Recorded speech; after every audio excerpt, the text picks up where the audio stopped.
That's a good band. Stone Rebel. Apocalypse.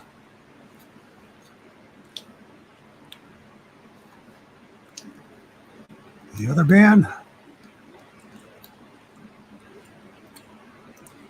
Stone Space.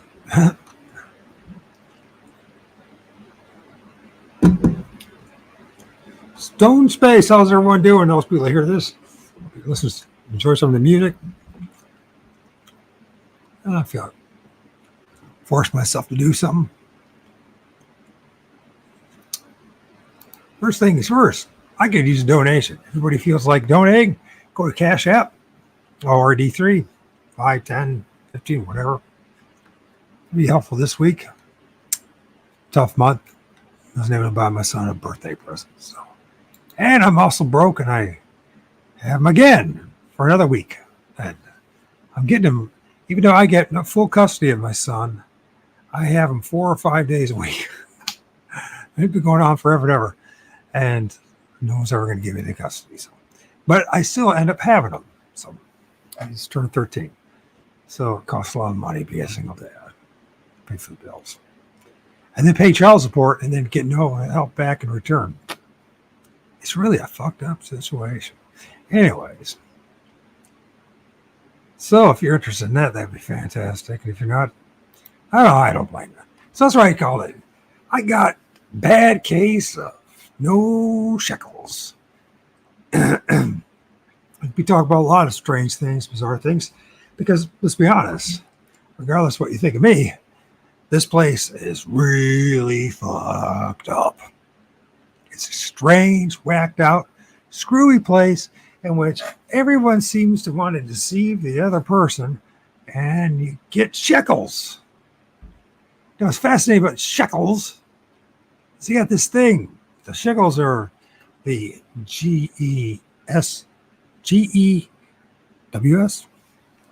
I call them the J Crew. Take the C and R off. And that's this tiny tribe of people that amazingly, and I'm not knocking them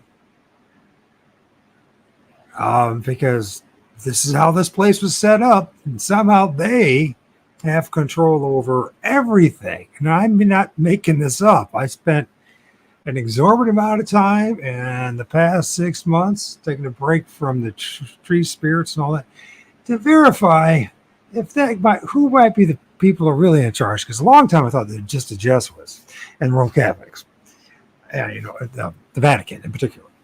But as time has gone on, I have to tell you, there's something really wrong, especially what happened on January 7th of last year in Gaza, and what we witnessed since then, and the atrocities and the evilness that's going on in this freaking world.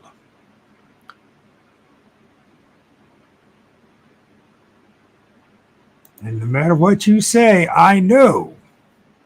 Because I've seen the images and heard the people talk. And then I started studying history, a little bit of history. And I was like, man, there's this one tribe of people that have this thing called the Old Testament, the Torah, and then they got the Talmud, and they got all this other crap. They got what else do they have? The Kabbalah, and they have this, that, and that. And anyways, they also have the Federal Reserve. They control our money, control our history, they control media, they control Hollywood, they control comedy, they control the music industry, they control colleges. No, I'm not just making that up. I thought it was just the Jesuits, but no, at the very top, the small tribe of people control all the colleges.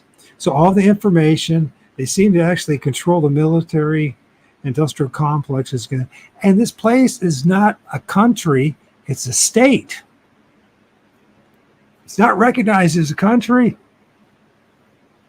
It starts with an I and ends with an L and is something about real.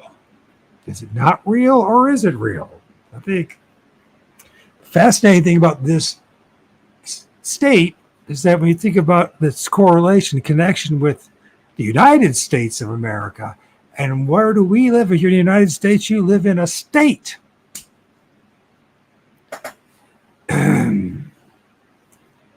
And I got to blow your freaking mind. I know you might have heard it once, twice in joking, but I'm going to confirm to you, I think maybe today. Well, I'm going to make at least the claim that the 51st state, or is it the first state? Regardless of what it is, one out of the 51 states that we have now and we've had for 70 some years, but didn't know about was Israel, because it's a state. In this state, we send all our money over there and to help expand the empire. It's all going there, and it's also going over in the Ukraine. And it's amazing is the Ukraine is run by the same small tribe of people.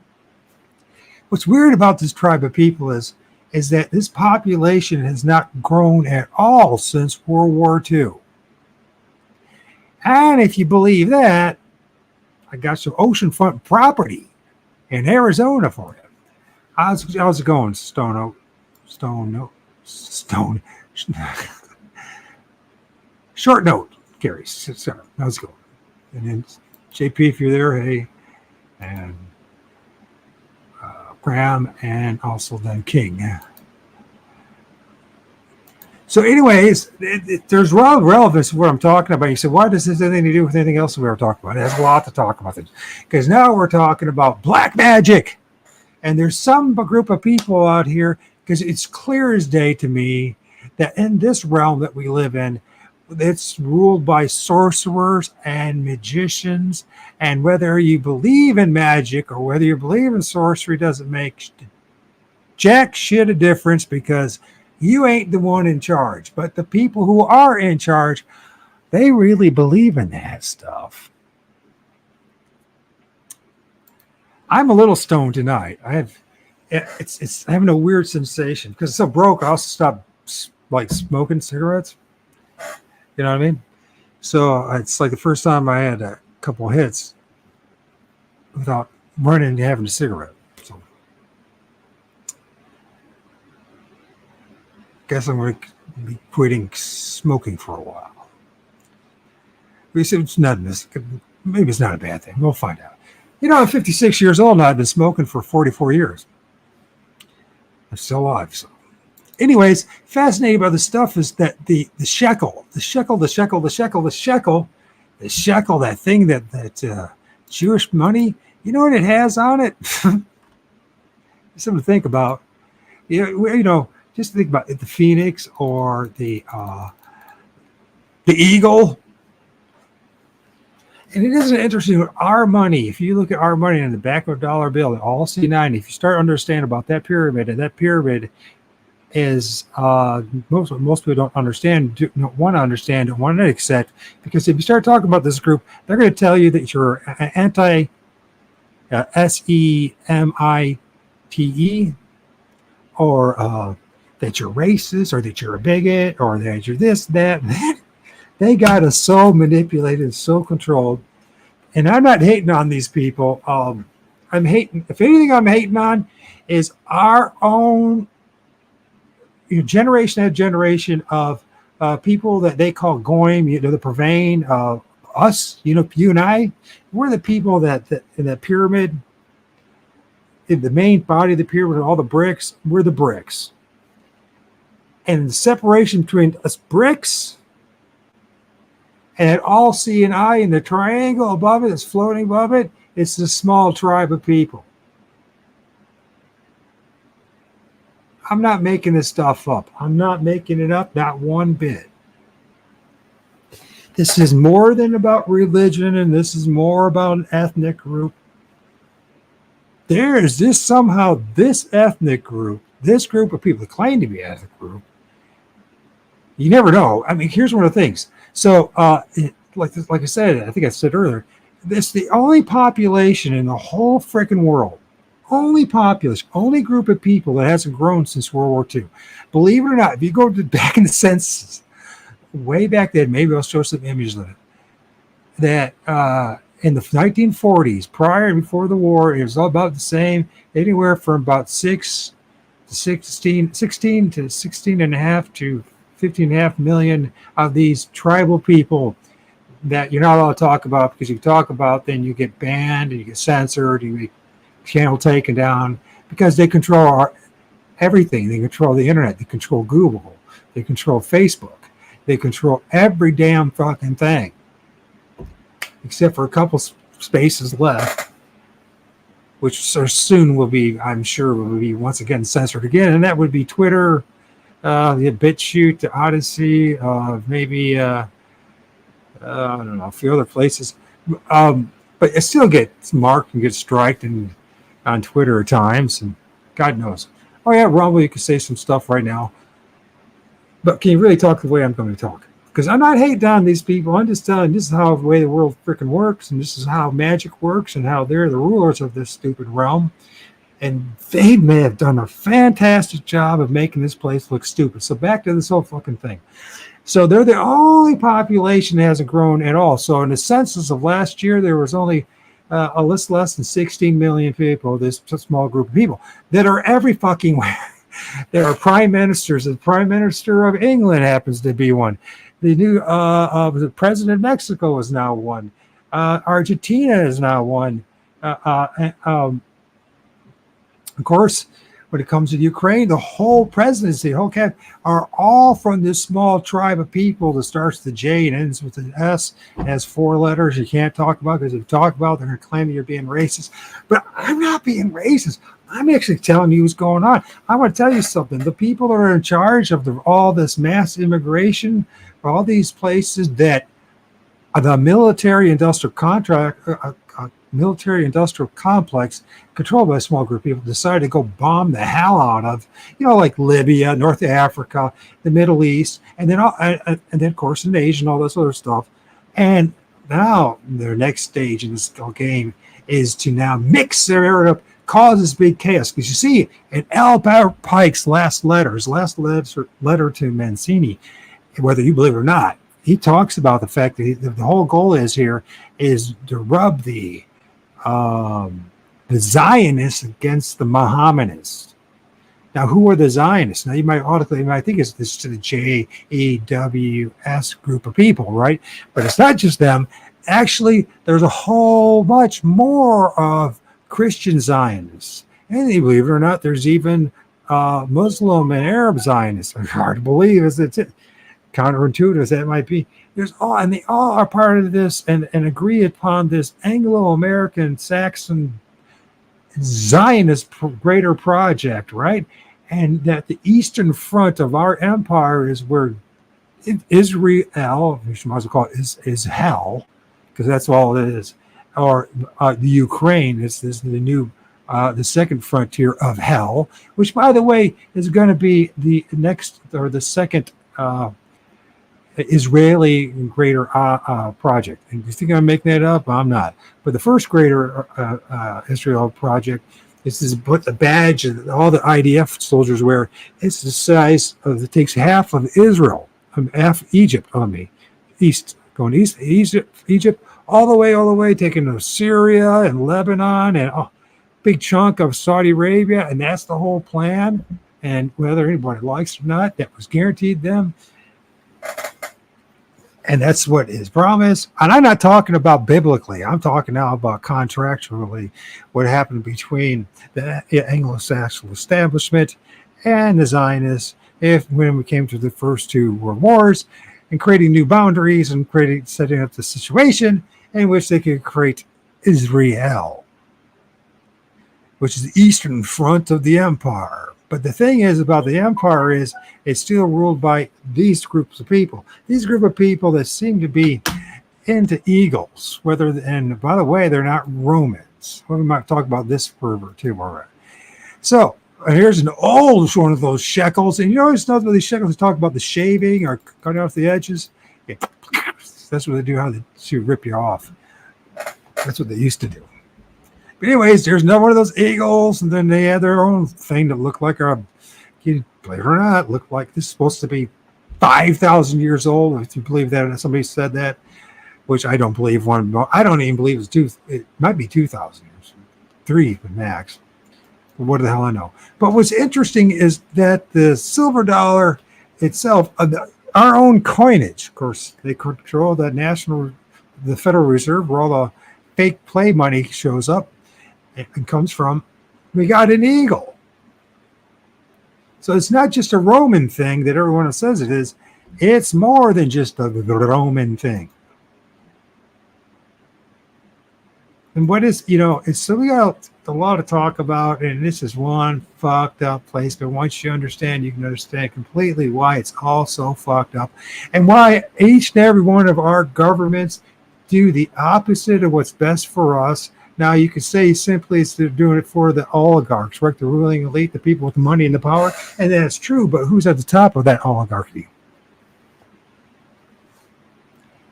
And they got names, and they got corporations. Some called BlackRock is one, or Blackstone, or was that the other one? And all the other, groups. I can't think of it right now. Anyways, these financial groups. And you and I have been absolutely screwed. We all got a bad case of no shekels. Because what they've done, this country is so much in debt. The West is so much. We're talking tens upon trillions of dollars of these shekels. This make-believe stuff, right? Which is backed now by a belief system on nothing. There's nothing about it. It's not backed up by gold or silver or anything that's tangible, valuable. It's just maybe the most valuable thing of all: belief. Make believe. Let's make believe that it's actually worth fucking something, even though it's actually worthless. Coinage and talismans, dollar bills, and that kind of thing. You know what I'm saying? Absolutely freaking worthless without the belief. Without the belief, if everyone gave up in the belief tomorrow, the dollar bill would be worth nothing. But what reinforces that, so that everyone keeps playing make-believe, is our military-industrial complex, right? But it's not just ours. It's not just the United States. It's not yours and mine. We pay for it, but we don't get anything out of it. But the small group of tribe of people, and the people that go along with it, the plutocracy, the people that go along and believe in the make-believe and in the lie and the fantasy, and say, this is what we're going to do. We're going to use this. We're going to capture all these different areas, these territories, countries, and regions, whether it's Western Europe or whether it's parts of North Africa and big chunks of the Middle East and all the Americas and all that. And we're going to move forward on this stuff because we still like reconquer. I mean, lost our control of Africa completely. What the heck? It's all freaking make believe, though. It's they all believe it, and how they enforce it is through violence. You see, they'll say, you got to believe what we say, and if you don't believe what they're in their make believe, then they have guns and bombs and planes and all sorts. Gosh, the drone technology, swarm drones. You think that's a joke? That ain't no joke. I want to tell you something. That's a huge problem. You can imagine what's going to happen someday.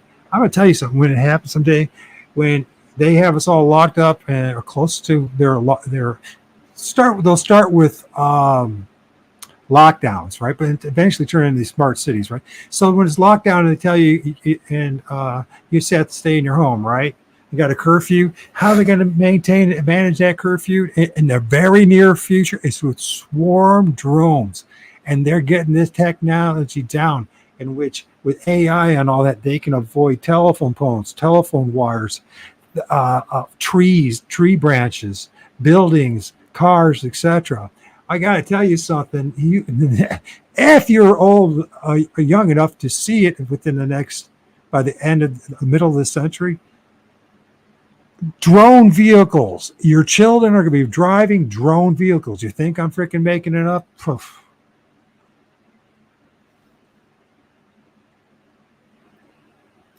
But to enforce this and keep you locked and behaving well in the empire, drones, drone swarms. And they're going to there's no way getting around that. And the way they're figuring it out in Ukraine, how they're going to use the drones, if you don't behave yourself and you don't go back in your house, or I would say it's Saturday and the Sabbath day, and they with their new Noahide laws that they've put in place, you have to stay in your house on a Saturday. You will not be able to walk X number of distance. You won't be able to probably cook. The electricity be turned off. The water be turned off. And you'll be doing what they say. And if you don't like it and you try to walk out and run away, these drone swarms, you can have explosives on it or a gun or whatever, all sorts of ways that things are taking you out, inject you or whatever. And by the way, if you're able to knock one out with a stick or you shoot one down, there's going to be 10 more waiting for you. And they're damn fucking cheap to make. And with this, you can see, just go look drone lights in the sky and the drone light shows. And just see what they're able to do and how they're doing drones right now with light shows. And I guarantee it's coming. It's coming after you and I. Yeah, when you hang out with me, it's an awful big black pill, isn't it? As they say. It's just funny how, people just don't want to know the truth. And that's the reason why we're all in the trouble we're in now. I don't know if we're going to drone life or not, but them will follow it.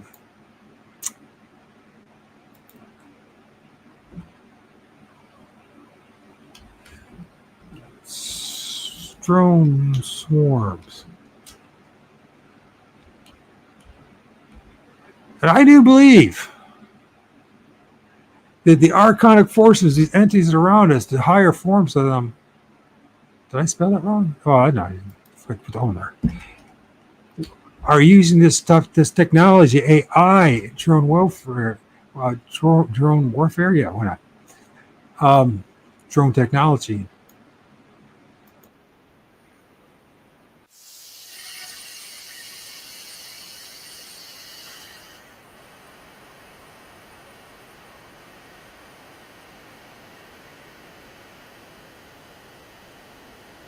You're not going to be able to run away from this stuff. Tanks won't be able to handle it. Look at that.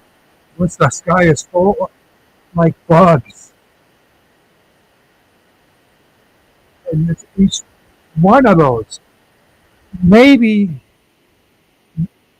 100 of them, maybe 10 of them, are all designated to you, for you.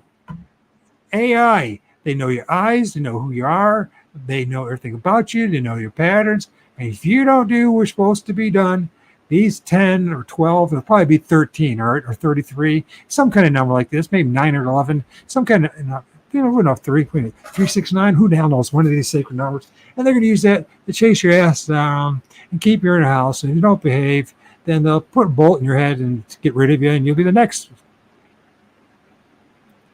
It's part of the Loosh farm, man. I didn't make it up. I'm not trying to make it up.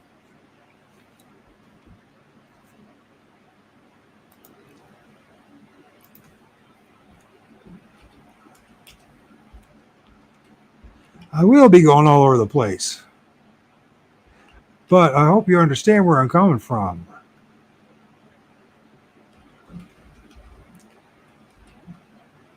Because it's all connected. Because we all live in the same realm.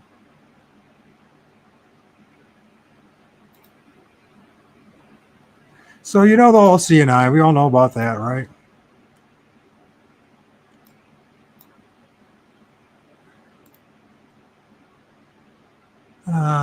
I'm not going to do that. Helmy, just leave me alone. I don't want to. Is that the same one again?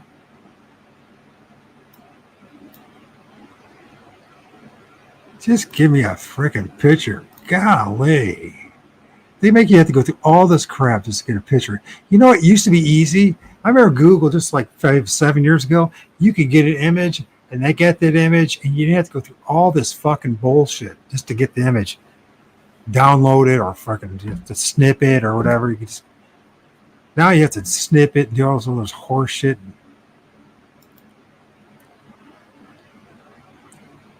Because it's when a damn ad or something shows up. It's really freaking annoying. And I believe it's designed that way. It's not just commerce or somebody trying to make a buck. I actually believe they're making it more, going to make it more and more difficult, more and more hurdles to get anything accomplished and done on this. To occupy you and spend more time glued to the screen. Because the more we spend time here in front of the screen, the more disempowered we actually are. Even though we'll have a lot of information and we'll know a lot of things about how the world is, we'll be so stuck in our prison cell or in our cocoon that we won't be able to do jack shit about it anyways. Sounds negative, doesn't it? But that's actually what's going on. Right before our eyes.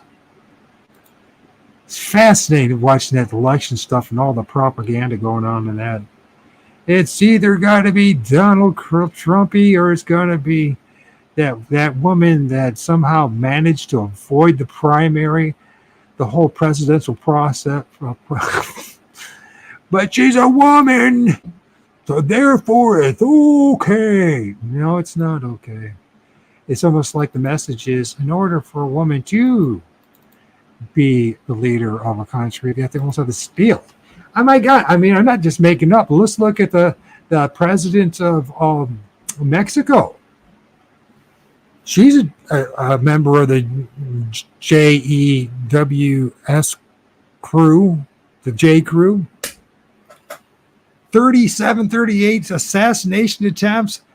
All the people that ran against her pretty much got assassinated. That's how she became the president of Mexico. And son of a gun, she's a member. She's part of this. You know, this all seeing eye here? You see that all seeing eye here?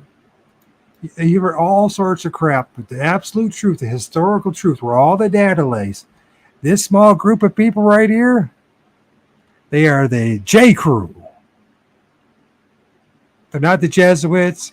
They're not the black nobility, although there are Jesuits who are part of members of the J crew, and there are black nobility who are part of the J crew. It's not countries. It's not the United States of America. No, no, no, no, no, no. Everyone thinks the United States of America is actually even some kind of real country itself. It's a collection of states. And those collection of states are owned by and controlled by foreign entities. Many of them, Britain, the Vatican, just to say a few, but that's the easy answers. Then you start looking at the multi-billionaires and who they actually are, and how they change their names, and how they have multiple names, and how they have multiple passports, and they're all part of this J crew, and they have had a greater mission than even the Romans ever dreamed of, than anybody else has dreamed of. And that's to control you and I, because they see you and I, the J Crew does, they see you and I as animals. They say that. They say that we're dogs, we're nothing but sheep, and that we're less than human. And they have a legal, moral, biblical, spiritual right to do whatever the hell they want to do with us. So if they want to take your freaking child, they have no problem with it. And because they control the courts, they control the judicial system, they control the legal system, they can, and they control the bar, and they control the Federal Reserve, and they control the Congress and the Senate. And I'm not just making it up. I'm not just making it up. It's absolute truth. They brag about it. You and I are too busy living lives to even know about it. So this small group of people that we hear about all in the Old Testament, and who supposedly, Jesus, conquered, that group, the synagogue of that group.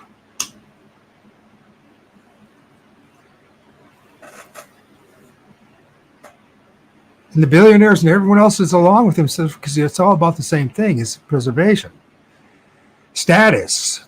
Their group, I don't know if you've been around any of these, the oligarchs, the plutocracy. We're talking about people who went good education, smart, talk all fucking day long about fucking. You ever been around these group of people? I have. You ever been at a party, whatever?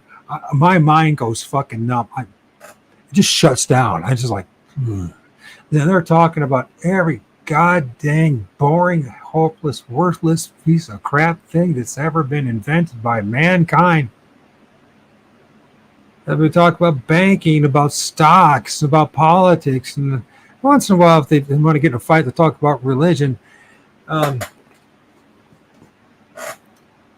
talk about each other, and they gossip about people, and they gossip about what's going on in whatever committee or group or class that they're in. They're not just talking about the school class. I'm talking about a status. You ever been around these uptight, toddy, freaking boring people in suit and ties, everyone sussing each other out, seeing whose wife they're going to sleep with and all this other crap? You ever been around those? Man, it's such a fucking drag. Man, do they suck. God, they suck the life. If you have any conscience, I argue, if you have any conscience and you hang around with these people, you will become sickened just by being around them. You'd be like, where's the back door? When can I get out of here? Mind you, they make movies about these people. The television tries to present them as something better than the rest of you. They love the idea that they think that, they want you to think, and your children to think that they're better than the rest of you. Because, they need to be the managers, and they need to be the CEOs, and they need to be this status, this group of people. And you got to understand, it's just not communism. This is not some ism at all. It just is what is.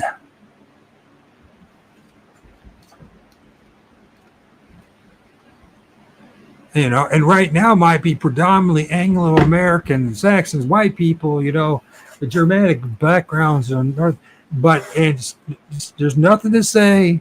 And in 100 years, it's going to be somebody else in a different shade of color or brown. Whether from, I am still waiting for someone to show up that's white or black for that man. And there's some really dark dudes I've discovered. And some pretty, albino looking dudes. But you know what? There's no one that's pure white or black. It's just interesting. And we call each other that. Delusions. The illusions of it all. The illusions of it.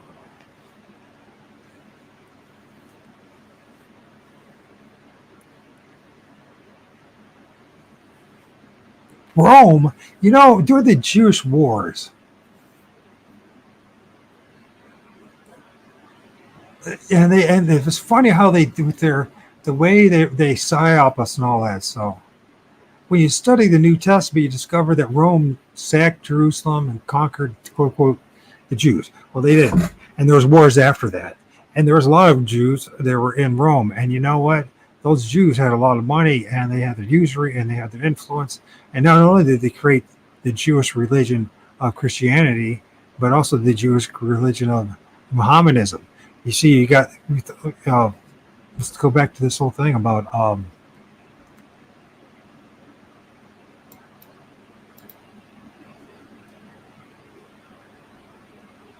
Let's go look at Masonic. The pillars, the Masonic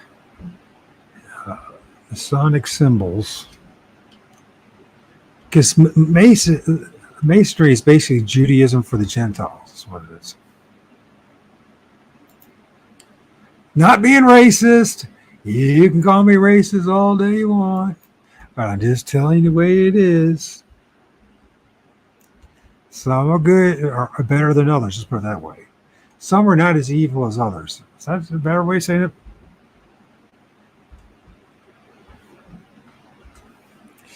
But this whole idea is that the great work is to create this Jewish-dominated, Jewish supremacist-dominated empire.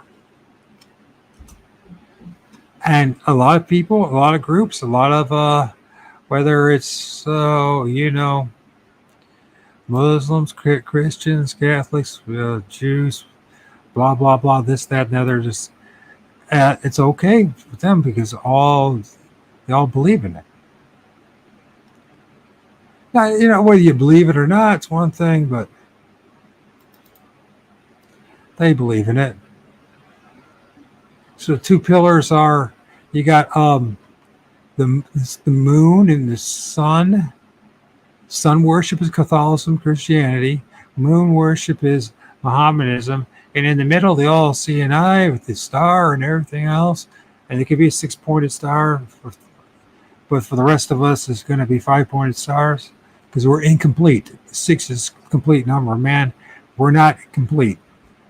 We're less than human, so we get the 5-pointed stars, you see. Did you know that?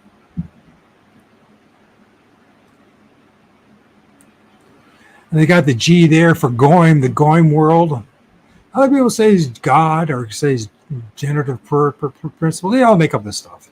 But the fact of the matter is, this Goyim, and that's what we are, we're the Gentiles. It's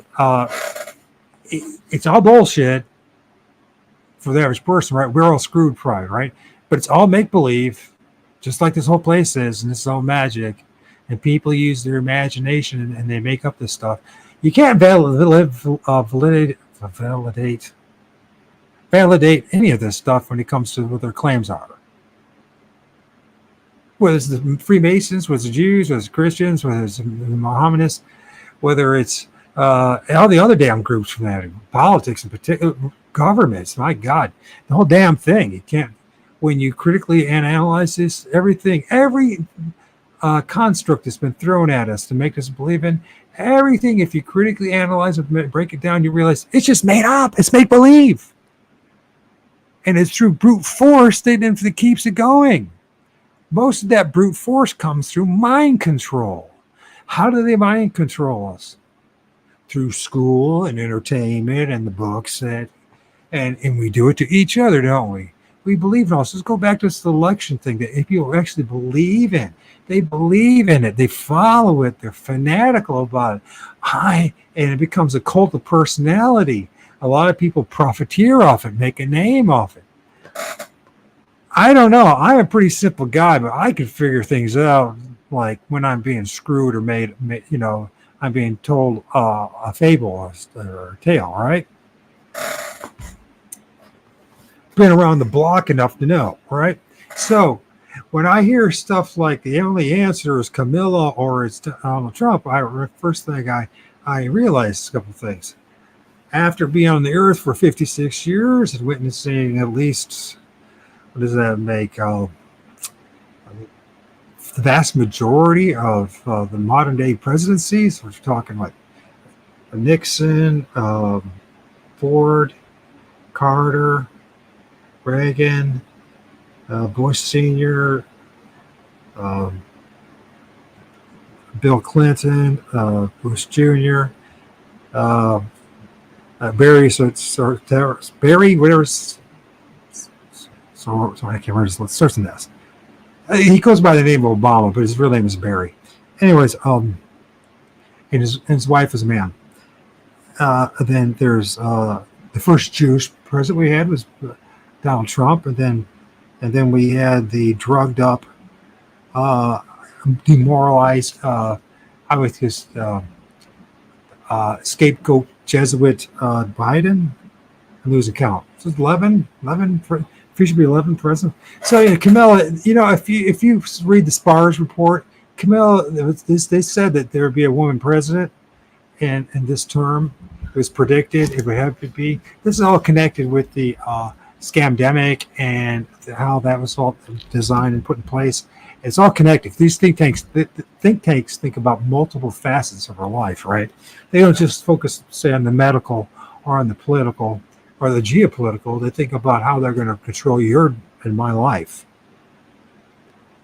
And the biggest thing is to control your mind. And how the most powerful way to control other people is not through telling them the truth. It's through lying your ass off over and over and over and over again. In fact, you build a massive wall of lies so that when people are confronted by it and surrounded by it, they'll never be able to dig their way out of it unless you put a shitload of fucking time into it and you deny just about every damn thing that anybody's ever told you as far as their teachers, instructors, what mainstream media says, what all the movies that they've told you. You have to literally be tough as nails to defeat this fucking reincarnation soul trap matrix, as other people call it. Because it will devour you, eat you up, spit you out. You make sure you're recycled. You come back here again.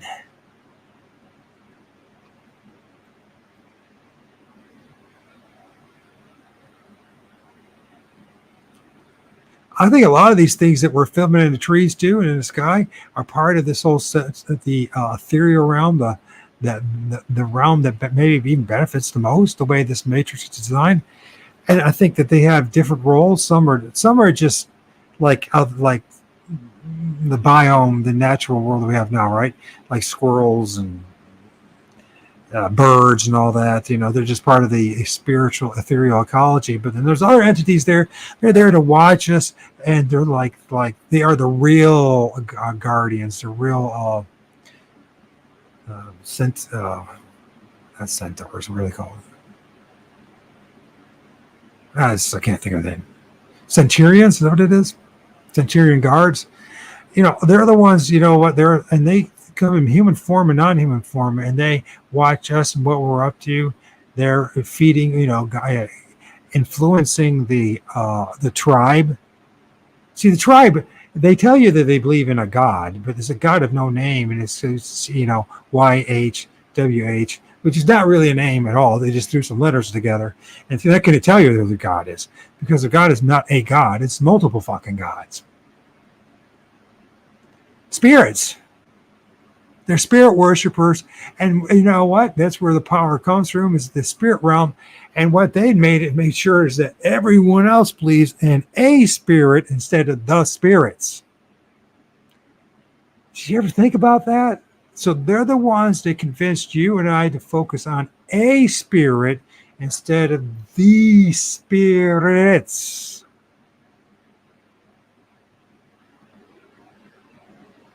And these ethereal, interdimensional, ultradimensional beings. And by the way, in the underworld or in the middle world, which we walk upon in the ethereal world, they do influence our lives. This is not a religious fucking thing. Fuck religion and fuck with all that other beliefs. Go find out for yourself. Go find out how this small group of people managed to hoodwink all the rest of us, we're not talking billions upon billions of people, and get the smartest of us to go along with it at their own detriment, at the detriment of their own children and grandchildren and people around them.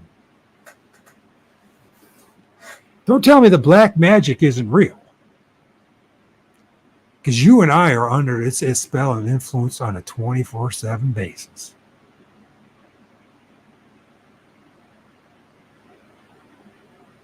They know that. They use it. And they use useful dupes, the plutocracy, the middle managers in this giant plantation, this giant reduction farm, to perpetuate and push the narratives. It's a fancy way of saying lies. And you are to be lied to, not told the truth. You are a threat beyond imagination. And so, because you're such a threat, they have to constantly be making up stories. And they reinforce and encourage those that are really good at making up shit stories. And they'll pay them well, and they'll get them on board, and they get them a part of the club. You know, if you're really good, articulate, if you really know the language, you really know how to communicate well, oh, you go far in this lying cess full of bullshit. You might even end up, through sheer will or this weakness of mind or just pure desire, to believe the bullshit that you're spouting out. And it's hard to believe because most of the people I'm talking about are our parents, our grandparents, our siblings, our spouse, everyone else around us. And we're talking to people, we're listening to people, we love these people. And if you're really aware and you're observing what's going on, most of the time you're just being bullshit.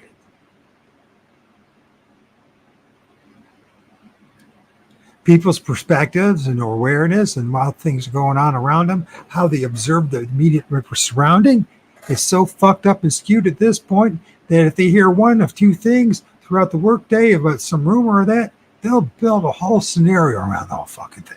And they'll bring that fucking home to their house. Meanwhile, we're slaving for these talismans, these ancient coinage of the eagle, which turns out that it wasn't the Romans were the only ones using that. Those Jews were using the same damn thing too. Fascinating, isn't that?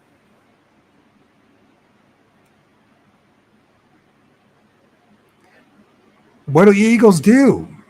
You know, the cool imagery you get is an eagle, you know, going swooping down and getting a steelhead or a trout or something, you know, a salmon, right?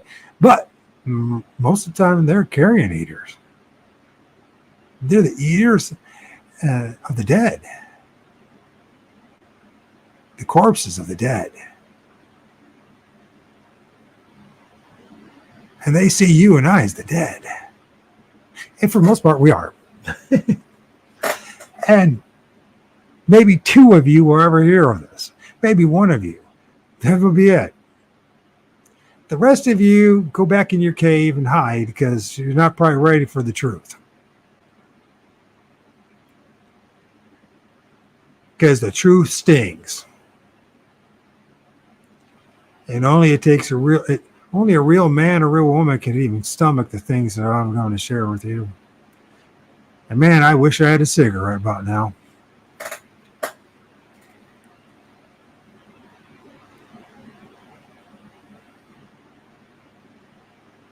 The builders, we are the builders of our own demise. We are the builders of our own enslavement.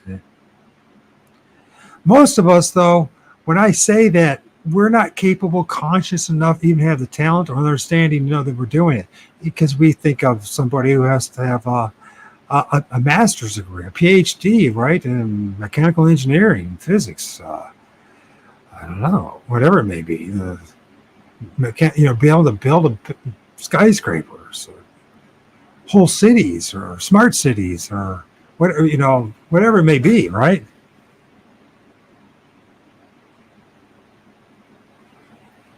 And so we feel because we're not been educated that we're not a part of it and we're not responsible for it, but in a weird psychological way, spiritual way, we're all responsible for it because deep down inside, we all know that we're slaves and we know that we've been handed a bill of goods and it's a bullshit fucking life that we're living. We all know it could be better. We all know it could be peaceful, more peaceful. It could be more sane, more logical.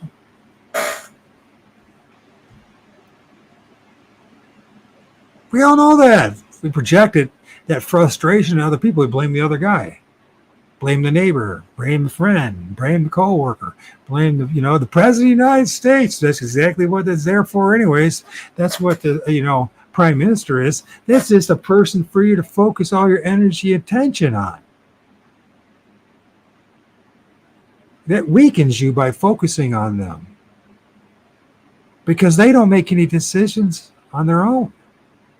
They're simply just the puppet that they present to us. And a lot of those puppets have Jewish backgrounds in them. Family members, wives, children. The Jewish mob is real. It's a powerful institution. You're not going to like it. No one likes it. You think I'm a bigot. I'm telling you the honest truth. Who killed Elvis Presley? The Jewish mob. Who killed? Who else is there? Let's talk about that they wiped out. It's famous. Elvis Presley. John Denver. Michael Jackson. Who else is that's pretty much when they're done with you? See, this is how part of their rites and rituals. They'll take a talented person, exploit the living hell out of them until they've had enough, and they rebel too far, like Elvis did. I mean, when Elvis died, he died broke. He made the Jewish mob millions and millions and millions of dollars. He lost all the rights to all his music and everything, and he died a broke man thanks to the Jewish mob. That's what Michael Jackson wrote a song about it. He was soon dead after that.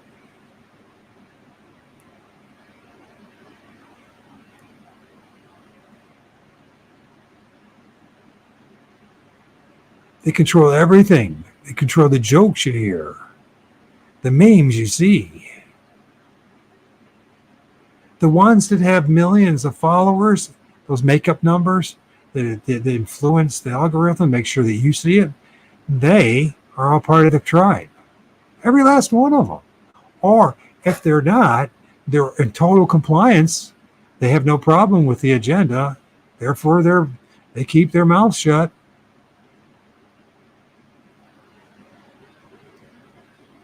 The great work is the enslavement of you. It keep you enslaved. You fight far or far, they say. That's what they say, at least. If you're dealing with black magic, you need to fight that black magic. A lot of us have been brainwashed in thinking when we hear we must pray for our enemies. And then automatically think, we must pray for what's best for them. And they've done a damn good job convincing you of that one. And for generation after generation after generation, everyone's been praying for their enemies.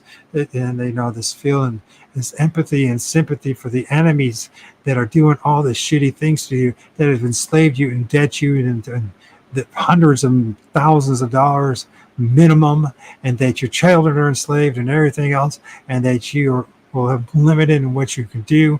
Most of us live in our cubes and our cages, in which we only go out occasionally for entertainment. And that entertainment, by the way, is getting more narrower and narrower and narrower, and there are fewer and fewer options.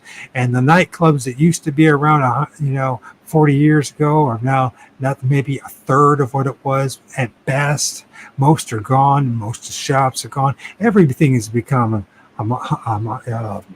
homogenous. Is that the right word? I'm not using the right word. Anyways, hegemony. Is that the whatever it is? It's all, if every town looks the fucking same, every town throughout the North America. And guess what? That's the New World Order's vision, is that everything's going to look like everything else, except them. They're going to reign on top, and they're going to be exploiting and living a good life. And once they got the drone technology down, once they go the robotics down, with the AI, many of us are on the chopping block, whether you like it or not. You don't like it, then you're a sane person. But you better accept the fact that you're on the chopping block more ways than one. So am I. And they're going to take you out with their medicine. And I can tell you one thing, I'm warning you something right now. Try not do everything in your power not to end up in a hospital by yourself, especially in an emergency room. And make sure that you have somebody around you that will speak for you when it comes to when they force the poke, the jab, and they will force the jab on you. And they will force, you break your leg and they're going to force the jab on you. They're going to force, and you better fight, and say, no, I just want my leg fixed. You might want to learn how to fix the leg yourself instead of leg, because things are going to get fucking crazy. Did you hear about what's going on in Aurora, Colorado? How the quote-unquote Venezuelan gangs running around in apartment complexes with their guns and machine guns running the place? You think, listen, we haven't seen anything yet. They're prepared a fucking one hell of a journey, a one hell of experience for a whole bunch of us. They want to get rid of a bunch of Europeans. You Europeans, you're the ones that they blame all the woes on. And once they get rid of you, then there'll be another one. Until they figure out that the number one culprit is the all-seeing eye, is the JEWSs, supremacists. That's the reason why we turn on television. It's always one of them. They Live. You know, remember that movie They Live, with the really strange looking alien looking things? They're running in a place, and then they had this, this. Unless you saw with the special glasses, you wouldn't know who was who. Guess who the aliens are? The J. Crew. All of them? No, a lot of them are calling themselves that just because they adopted it or born into it. They don't have the bloodline or anything. They're just another layer of protection. But the J. Crew, I guarantee you, if people talk about reptilians, well, they don't got the thing quite right. No, they're not reptilians, but they have the mind of a reptilian.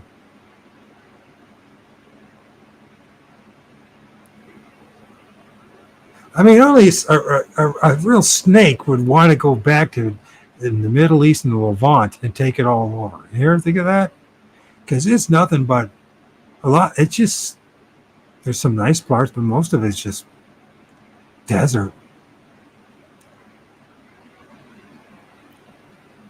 Great place for scorpions and snakes, isn't it? And their snake and their pole running up.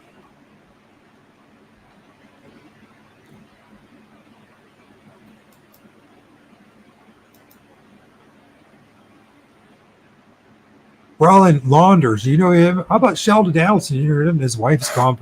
His wife's still here, but he's gone. Which Jewish billionaire has Trump's ear on Israel? This is in 2017, in which they gave him hundreds of millions of dollars, and they're doing it again. And that's the reason. You know what the reason is for that is because Trump's his real name is Trump. He changed his name. He's from Russian Jew, and he changed his name. Well, he did it. His grandparents of his parents did that. Changed it from Trump to Trump. Did you know Trump wrote a book prior to 9/11 talking about Osama bin Laden, predicting what would happen? How is that possible that he wrote a book about that and predicted it? These magical powers. The dancing JEWSs. His wife, Adelson, this thing right here, just gave Donald Trump $100 $100 million. And what's been happening since? Free reign on the West Bank. And what are the JEWs doing? They're right now attacking the West Bank and taking it all over. Just like it's a separate area, all completely different than from Gaza and all that. And they're going to get it.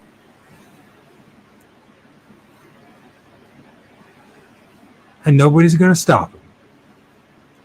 Because they control the guns, they control the military, they control the banks, they control the government, they control the media, and they're going to tell you whatever they want you to believe, as long as you don't know the truth. That they believe that live are these people. Not being racist. I'm telling you the honest truth. Honest truth sucks. You know what I mean? It really freaking sucks. I want to look at something right here. You ever seen this video of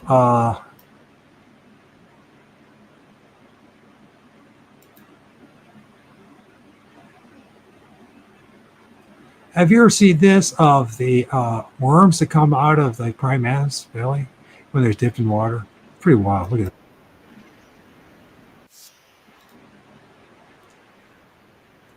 So wild. Look at this. And these worms are huge. I feel most of it's abdomen.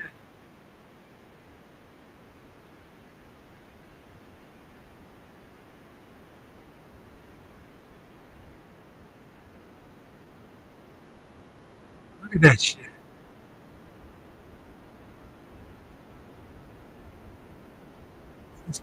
These parasitic worms have been living off the life of that praying mantis. Pretty symbolic, isn't it?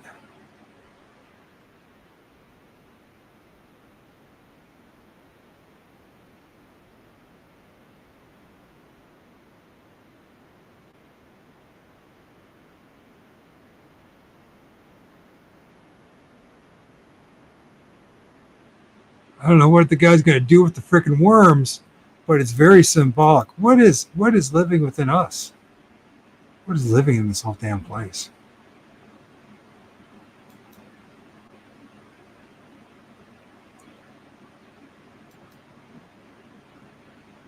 These drone swarms are serious business.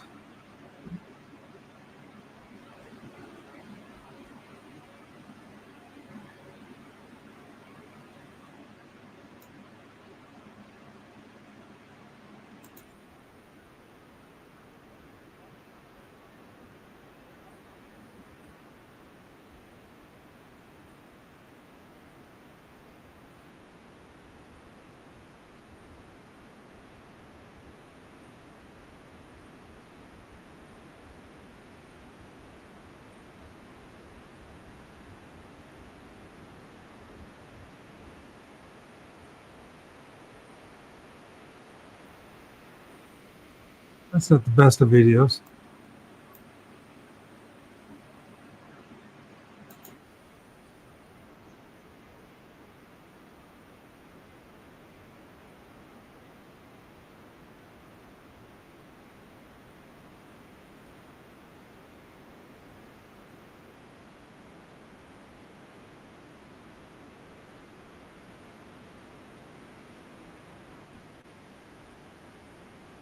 Better start praying against these things. These people. You've been lied to by priests and pastors who told you when they said pray for your enemy to pray for their well-being. Meanwhile, they're out to destroy you, and they will destroy you. And you know why? Because these people, this is their mindset. The nuclear family must be destroyed, and people must find better ways of living together, whatever its ultimate meaning. The breakup of families is now families now is an objectively revolutionary process. Linda Gordon, Jewish feminist, functions of the family Woman, a Journal of Liberation, fall of 1969.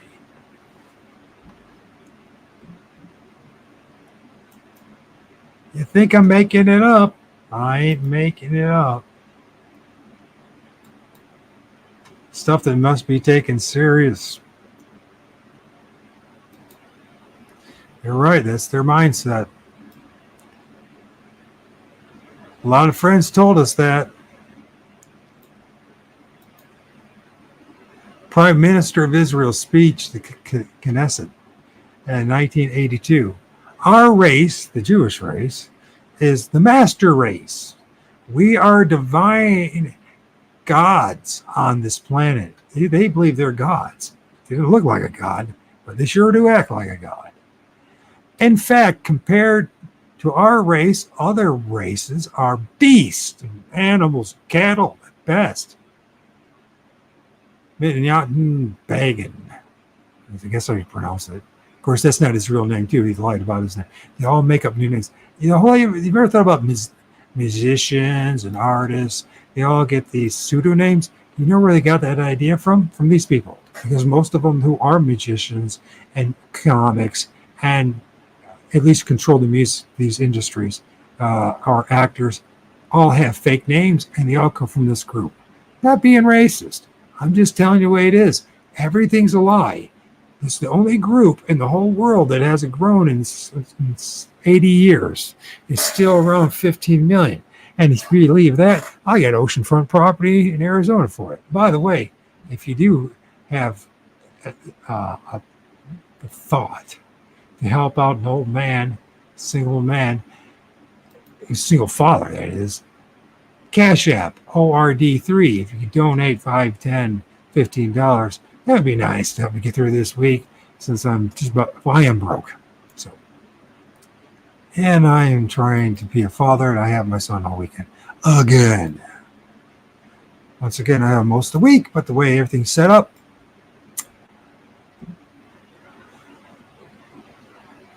remember I talked about West Bank? Well, look who's showing up. Operation is scheduled to last for weeks. It's the largest since Operation Defensive Shield in 2002. They are literally taking over, invading completely the West Bank, calling all these people who live here, men, women, and children, terrorists, just like we did when it came to the indigenous population in North America, right? We're led by, once again, the same group. And by the way, it comes back to this eagle and the coin and the dollar and all that, and how they control everything in our lives. You ever thought that maybe we are the Jewish states of Israel? Or we are the United States of Jewish supremacy or Israel? Because it seems that we don't do very much for this benefit of the people here. We're always doing the benefit for other people. Like these people here.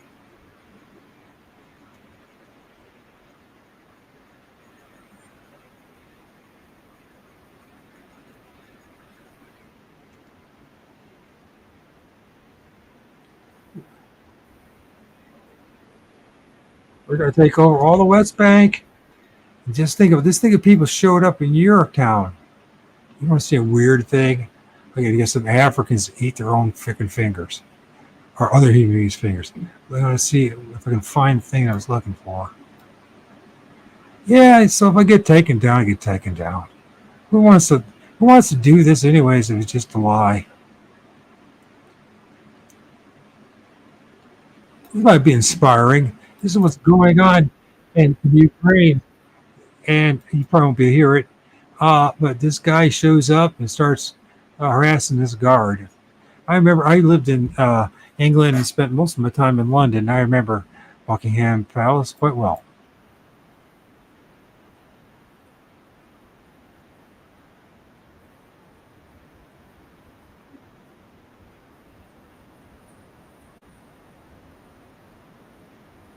So he's screaming, make way for the Queen's Guard, and this dude is mocking him, right, and just making fun of him.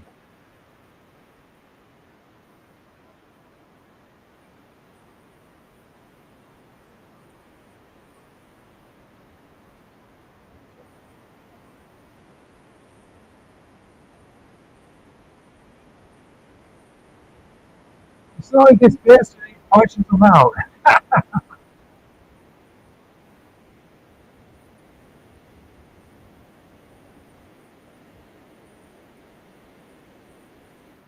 They swing by there, but there's Mormon missionaries on a bike. Let's see if we can pause it.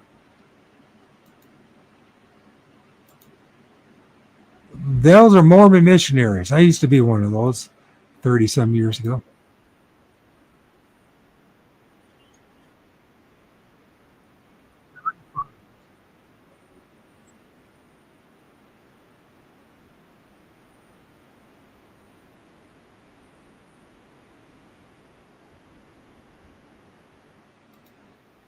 I should have recorded these things so you could hear it, but you could see it.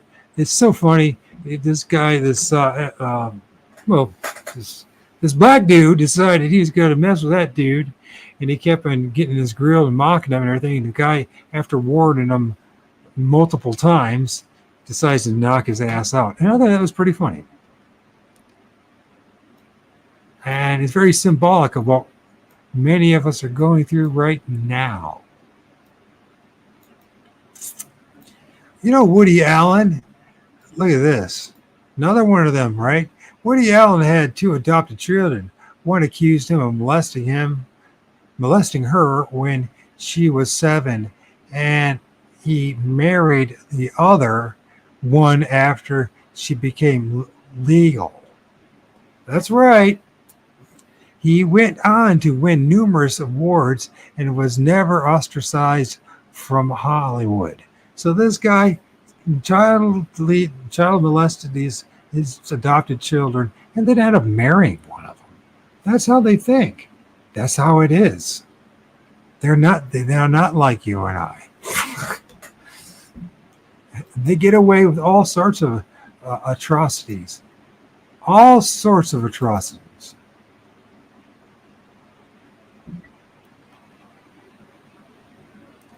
So what do you do about it?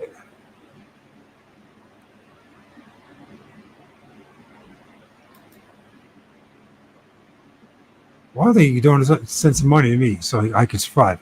The other thing is, let's pray about this, right? Let's pray to the Creator. It's not a religious thing. You call it religious. I don't give a fuck what you call it. I'm gonna do it anyways. Okay, Creator, the Creator of everything that is. You have revealed to us the truth of how the pyramid works around us.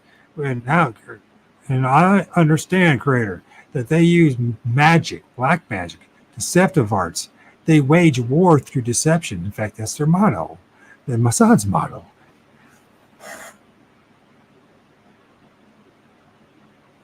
And so I'm not praying for their well-being because they've really been awfully rotten to us and ruined our futures and ruined our great grandchildren's futures and caused nothing but chaos. So I'm praying, universe, that it's time now for the yin yang. It's time now for them to get their butt smoked. I prayed when it came to the jab and the lockdown that they would be exposed, and they were. I was one of the very first people, Creator, you remember in 2020 that was exposing who was behind the jab, who was behind the lockdown, and what it was all about in Agenda Event 201 and all the other, the SPARS report and all that. Of course, I was took it down, wasn't I, Creator? In 2021, January 6th, and around 4 in the morning. January 6th, you remember that when the supposed insurrection happened in that place of dark magic called Washington, D.C.?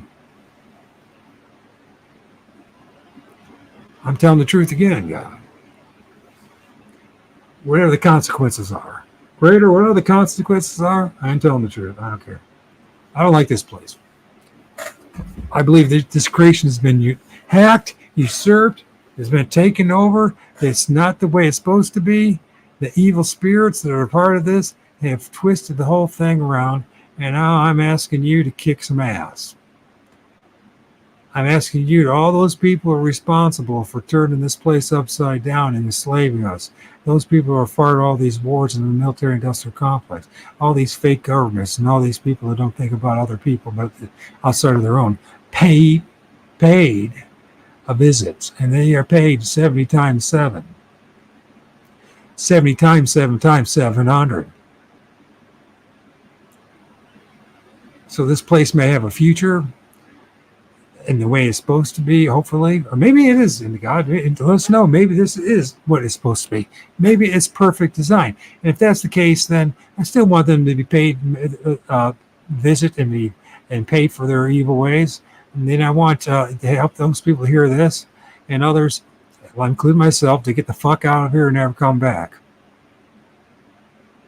And we go to a place that is better and it's a place that we deserve. Because this place sucks. So I ask you humbly and sincerely as I can, making a fool out of myself in public once again, that you punish these things, these beings, the ones that are hiding in fake names, and fake identities, and are all out there just to enslave us and to imprison us and cause all sorts of violence and oppression, that each and every one of them would get a special visit from the archons and the spirits, my spirits, the spirits around us, the spirits that protect this place, and the spirits that protect all of us that are halfway decent and have a conscience. I've asked you to rise and to attack these motherfuckers. And you guys know I'm being honest, sincere. I'm not making up stuff and playing games. It's time. It's time people be woken up to the fact of who's practicing the black magic, who's been really oppressing us, and maybe convincing us, Creator, that it's black and white. God is fighting against each other. It's stupid ass reasons, but the fact of the matter are all the same in this God-forsaken place. Help us to restore our special diversity, where each place and each country and each city and each town has their own unique food and architecture and other stuff that have made human life a special experience. Stop them from their insanity. Cripple them. Cripple all those who have these evil designs. All these people that are running these different apps just to frickin' data collect and to imprison us and to keep our voices silent, make them pay 70 times 7 times 700, Creator. If they can wake up and repent, and maybe their kids repent, or them recognize the evil ways, that'd be great. But that's between you and them. You know what? I'm caring about everyone else and their kids and their future, and I'm seeing exactly what the fuck's going on, Creator. I ain't praying for their good. I'm not praying for the actors they're playing there in Washington, D.C., pretending to be our leaders. I'm not praying for the president, the CEO of the District of Columbia, except that they are punished for all the fucking lies, their deceptions, and all the harm and pain that they have caused in this world. They have sold the drugs that ended up on the streets, the drugs and needles that have killed our family members. They're the ones that are selling the bombs and creating the fucking swarm of fucking drones that are going to fucking make our lives miserable. Make them pay, spirits. Torture them, punish them, destroy them into a million bits and pieces like we're seeing them do to those poor children in frickin' Gaza.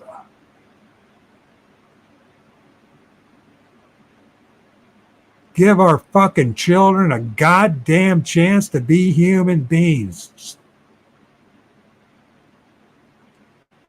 And if you don't like my prayers, people, that's how I talk to God, Creator. I don't act like some fucking fag and some weak son of a bitch. Because that's an insult to the Creator. Just as it would be an insult to if you're a grown man talking to your father and you are listening to someone that is acting like a fucking little kid.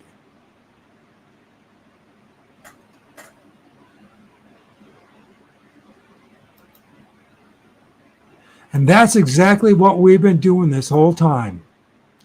Acting like little effing kids who do not want to take responsibility and to embrace who we are. And who we are is much more than this passive, weak, freaking effeminate, oh, I feel for everyone else thing.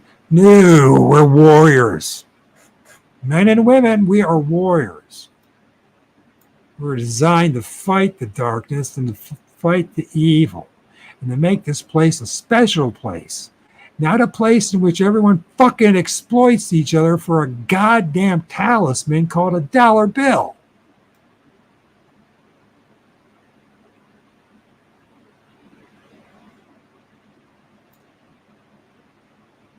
And if I sound like a madman and a preacher, so fucking be it. I don't give a damn.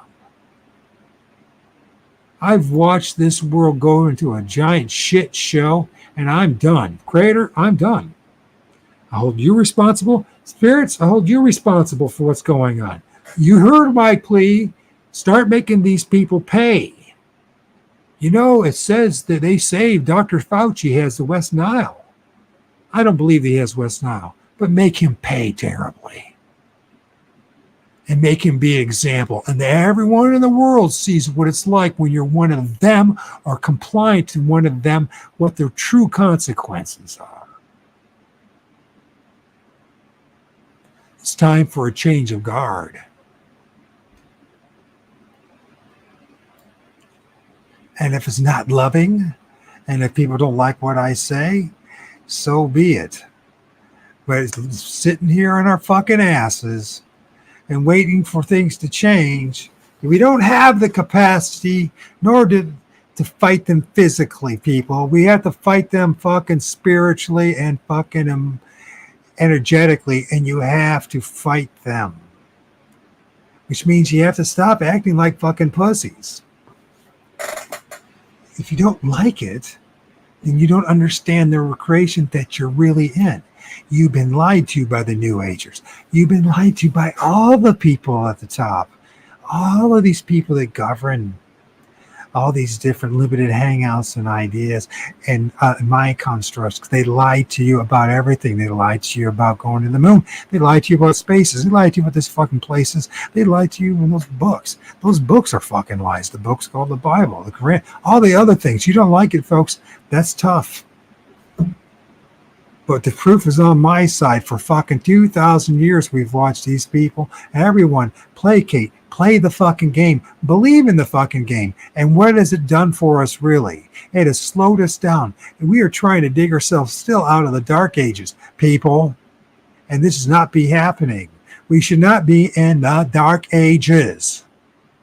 So, Creator, it's time to make a visit and start making these people, these entities, these beings, the tribe, and all those that comply, pay. Make them pay terribly, Creator. Not for your glory, but for what's justice. Not for anybody's glory, but for the fact that it's a robbery. This is thievery. This is the taking away of our true essence. This is what our true potential is. We have become stolen goods, and I don't want it anymore. I demand it. I demand it, spirits. I demand it, entities that are around me and around us and around everybody listening to this and all through the world, that you rise up and start doing something. Make the chaos happen. Make their minds go scattered, just like they're trying to do it to us through electronics and through the internet and through electromagnetic frequencies and like that. Do it, spirits. Make them pay. Not just a little bit, and not just once, but for a very, very, very, very, very long time, until they wake up to what the fuck they have done to us, to this creation, and they never do it again. Punish them. Punish all the censors out there. Punish all those people that are the oppressors of the truth. Punish them 70 times 7 times 7.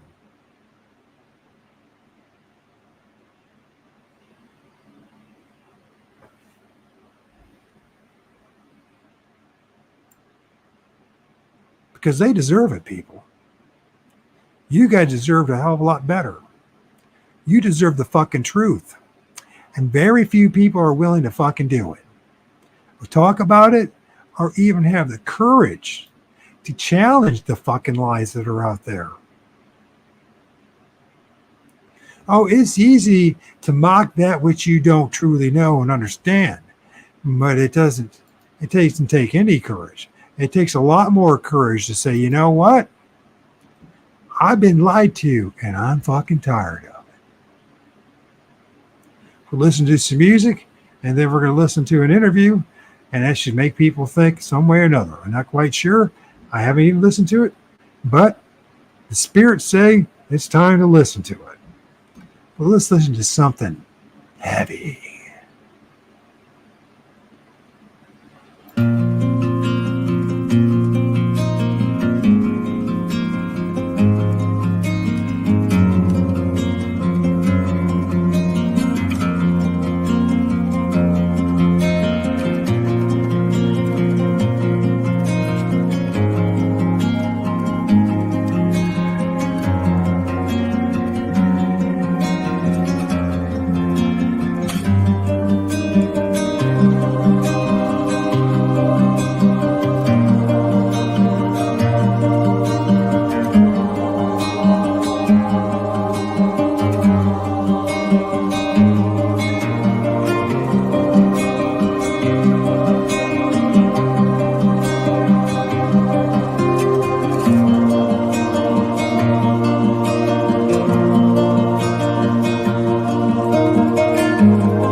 Yeah, it's a badass song, man.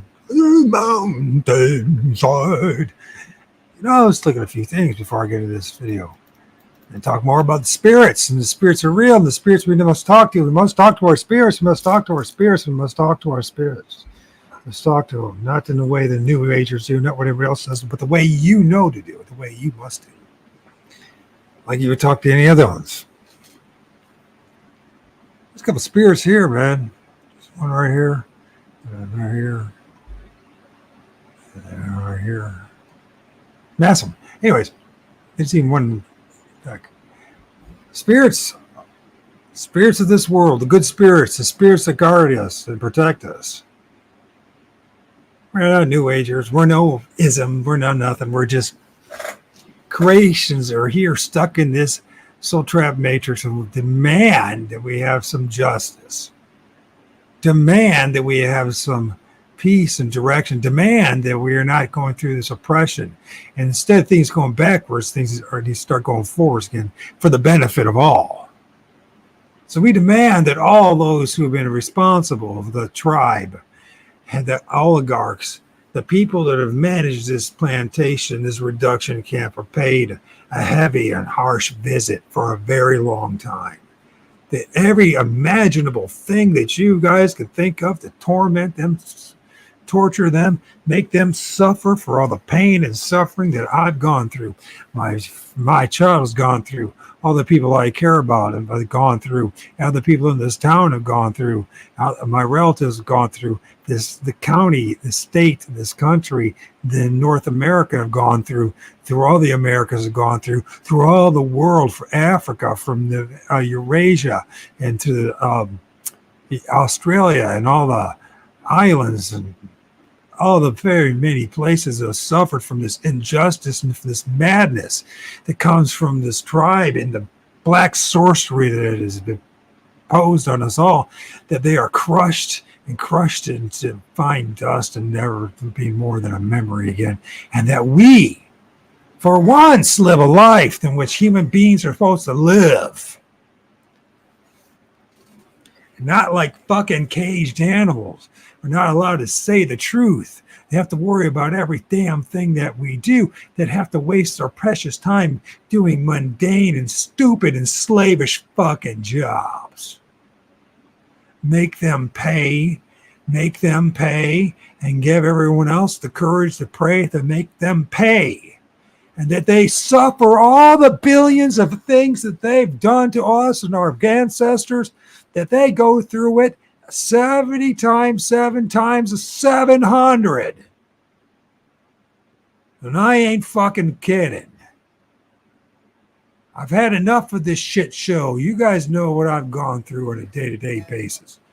I've paid the price. I've discovered what's really going on. And now I demand justice.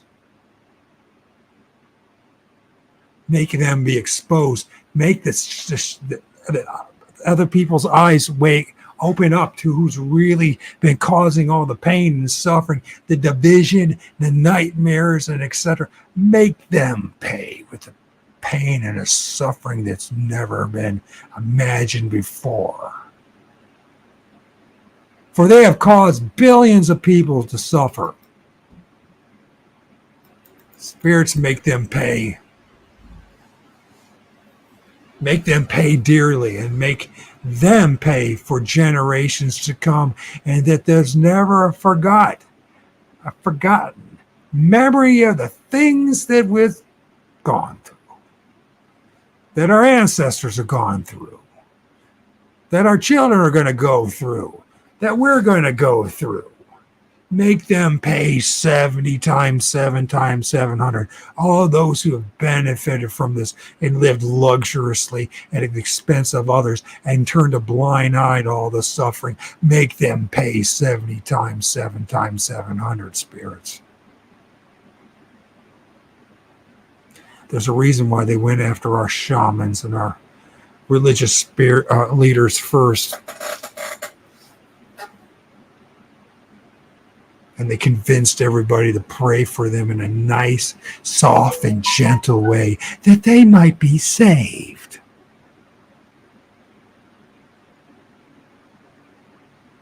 No, we will be saved. And we will receive justice. And you spirits know what I'm talking about. Because you've observed, you've been part of. You sat by and waited until someone cried out sincerely that you intervene and make these motherfuckers pay. You know who they are. You know what's in my head.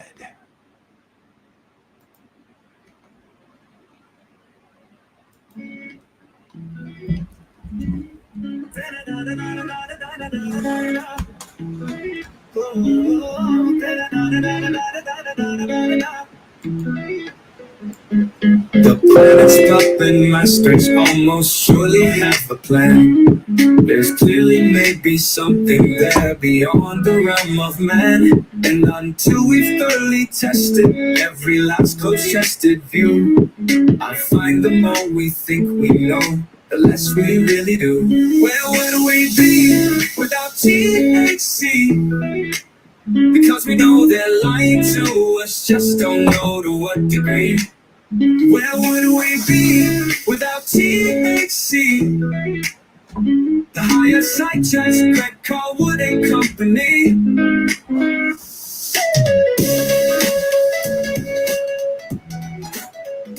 It's the end of the world as we know it, people, but I feel fine. From the Sunshine State, I'm Greg Carlwood, and we are well aware of the destruction that's been done to indigenous and old world knowledge, and we're frequently confronted with how inaccurate our own mainstream models are in a whole host of categories.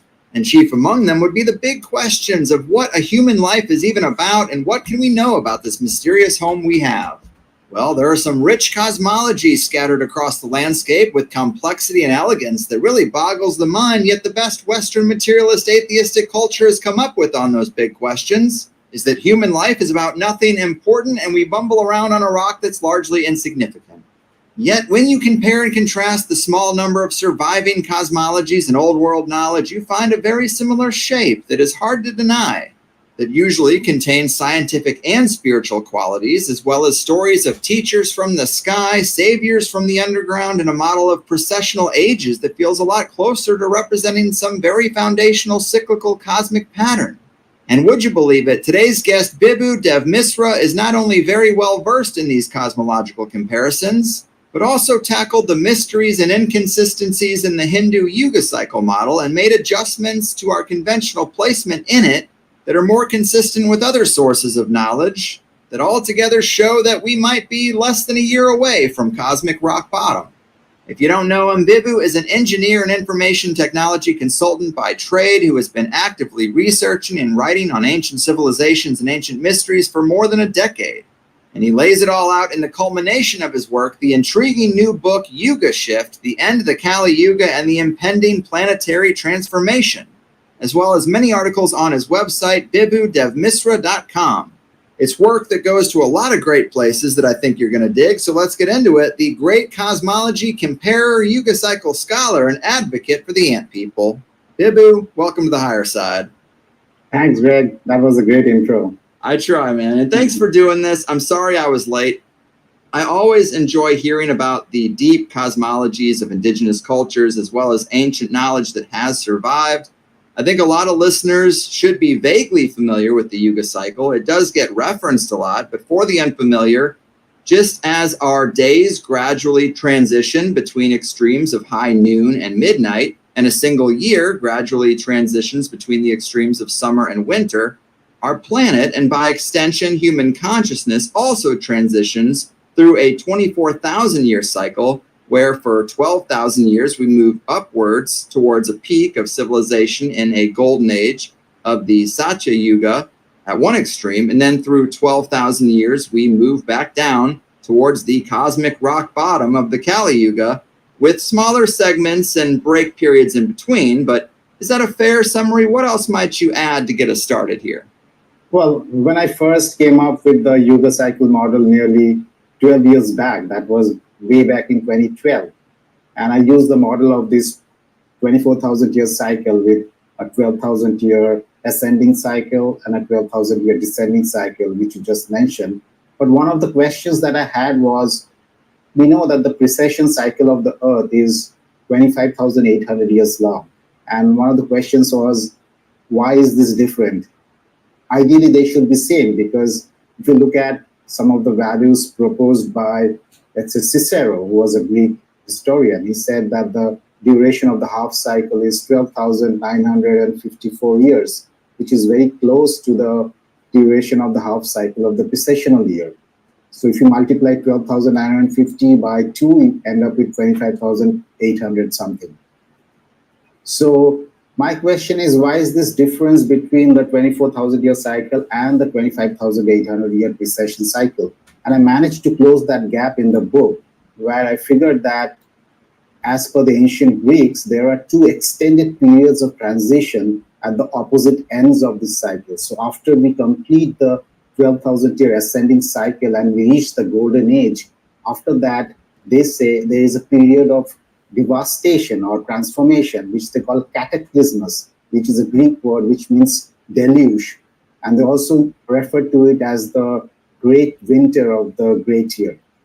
And similarly, on the other hand, after we complete the 12,000 year descending cycle, they say that there is a long period of transition which they call ekpyresis, which means fire or conflagration. And this is the time that the world is destroyed by a fiery ordeal. And they also refer to it as the great summer of the great year. Now, we know that after the end of the golden age, we did go through this very cold period, which is referred to as the Younger Dryas cold period, and it extended for around 1,200 years. So if that is the great winter that the Greeks were talking about, in that case, after the end of the Kali Yuga, which is the rock bottom period that we are in right now, we should also have a 1,200 year period of transition. And once you factor in these 2 extended periods of transition, then you end up with a Yuga cycle, which is exactly 25,800 years, which is equal to the precession cycle of the Earth. So in that case, there's no difference between these 2 cycles. And it also makes sense because now we can account for the Younger Dryas cataclysm, because that period of extreme cold and cometary impacts couldn't have occurred while the Golden Age was still in progress. So that 1,200 year period must have started after the Golden Age had ended, because conditions of life in the Golden Age were supposed to have been utopian. So the weather was nice, the soil was fertile, but everything got reversed during that 1,200 year period of Younger Dryas, which means that the Yuga cycle and the precession cycle are one and the same. And after the end of the Kali Yuga, we'll basically go through an extended period of nearly 1,200 years when the planet is going to be renewed and our consciousness is also going to be renewed before we begin the ascending cycle of consciousness that will ultimately lead back to the next golden age. Yes, that is an excellent summary of how you have adapted the traditional model. And we will get into that. Even the term traditional model, it seems like along the way, it's been altered itself. And you went back to the original material and consulted that and held that to a higher degree of importance and mixed that with, of course, our new knowledge of the Younger Dryas and the earthly wobble. And it's just really impressive how well it all syncs up. And we're kind of talking about like a lot of different cultures that had the same shape of a model, the general shape of a very long arc up and a very long arc down. Sometimes it's 10,000 years, sometimes it's 12. And you can understand how man would mess this up or maybe get a few details wrong or play a game of telephone where things change. But talk to us about just how widespread the general structure of this sort of model for human consciousness and life on Earth is, because it's impressive in its own right. Yeah, I mean, this was actually prevalent all over the world. Every ancient culture believed in these cycles. They always felt that there was a spoiled golden age and they have degraded into the current Iron Age or the Kali Yuga. For instance, the Greeks referred to it as the Great Year, and the 4 ages for them were the Golden Age, the Silver Age, the Bronze, and the Iron Age, which exactly corresponds to the Hindu framework. in which we have Satya Yoga, Treta Yoga, Dwapar Yoga, and the Kali Yoga. Similarly, the Hopi also speak of 4 worlds. They speak of the first world. I don't remember the names exactly. The first world, the second world, the third world, and right now we are in the 4th world, and we believe that the end of the 4th world is not very far away. They have a lot of prophecies around the end of the 4th world, and we'll probably talk about that later. But according to them, all of these prophecies have now been fulfilled, and right now this is the last prophecy which is remaining, which basically talks about the return of the blue star Kachina and the red star Kachina, which is going to bring about the final purification of the world. And then the Persians had a very similar structure to the Hindus. They speak of this 12,000-year cycle, and they talk about 4 ages, each consisting of 3,000 years. So 3,000 into 4 is 12,000 years. And according to their reckoning, this current cycle of 12,000 years started at nearly 9,000 years prior to the time of Zoroaster. Now, Zoroaster, as we know, is a Persian prophet, and he lived between the 6th to 7th centuries BC, according to most historical estimates, which means 9,000 years before that takes us back to 9,600 to 9,700 BC, which is the exact time that the last ice age had come to an end. And this is also the date that we get from Plato's account of Atlantis, because Plato said that when Solon had gone to Greece, the Egyptian priest told him that Atlantis had sunk into the ocean nearly 9,000 years prior to the time of Solon, which is basically around 9,600 BC.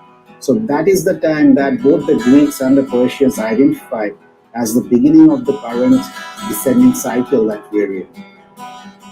And then we have the Aztecs who talk about the 4 suns, and the Maya also had a very similar belief about 4 ages. So this was widespread. All the big civilizations of the ancient world, they believed in this cycle of ages of 4 yugas. And even when they were building these grand monuments and they were composing works of literature and astronomy, they never harbored the misconception that they were in a higher age or a higher yuga. They always knew that we are in the Iron Age or the Kali Yuga, and when they spoke about the state of their society, they always said that it's because that our consciousness has declined that we see all of this misery and this selfishness and violence around us. They justified it on that premise. But this got overturned during the colonial period, because when the colonialists were expanding their kingdoms and their monarchies, what they said was, we must be standing at the pinnacle of civilization because we are subjugating the native tribes everywhere. So the whole of human civilization and culture must be leading up to this point where we are standing right now. And then Darwin was one of the main proponents of that idea. He knew that the ancients believed in this ascending and descending cycles, but he said that to think that man is degenerating is it's not a cheerful idea. So he wanted a cheerful idea to make them feel happy about what they were doing. So he turned it around and said that it's been progressing linearly all over time. And that's there at the pinnacle of civilization. And this has now become the dominant idea everywhere in scientific and academic circles. Another great summary. We have the Hopi, the Aztecs, the Mayans, the Egyptians, the Greeks, the Dogons to an extent, the Vedas. I mean, this is a lot of ancient cultures that seem like maybe fractals of a once great civilization, or maybe we had some cosmic visitors that taught a lot of different people this stuff and they tried to hold on to it. We will get into that. But talk to us about the Vedas and how old they are, and this cycle of the 7 sages ancient calendar that you kind of had to go back to work on your model. And talk to us about the Yuga cycle in India today, because there is a vastly different popular model that maybe doesn't seem to be as accurate, but nonetheless, it is the mainstream model. So often mainstream models are not exactly right.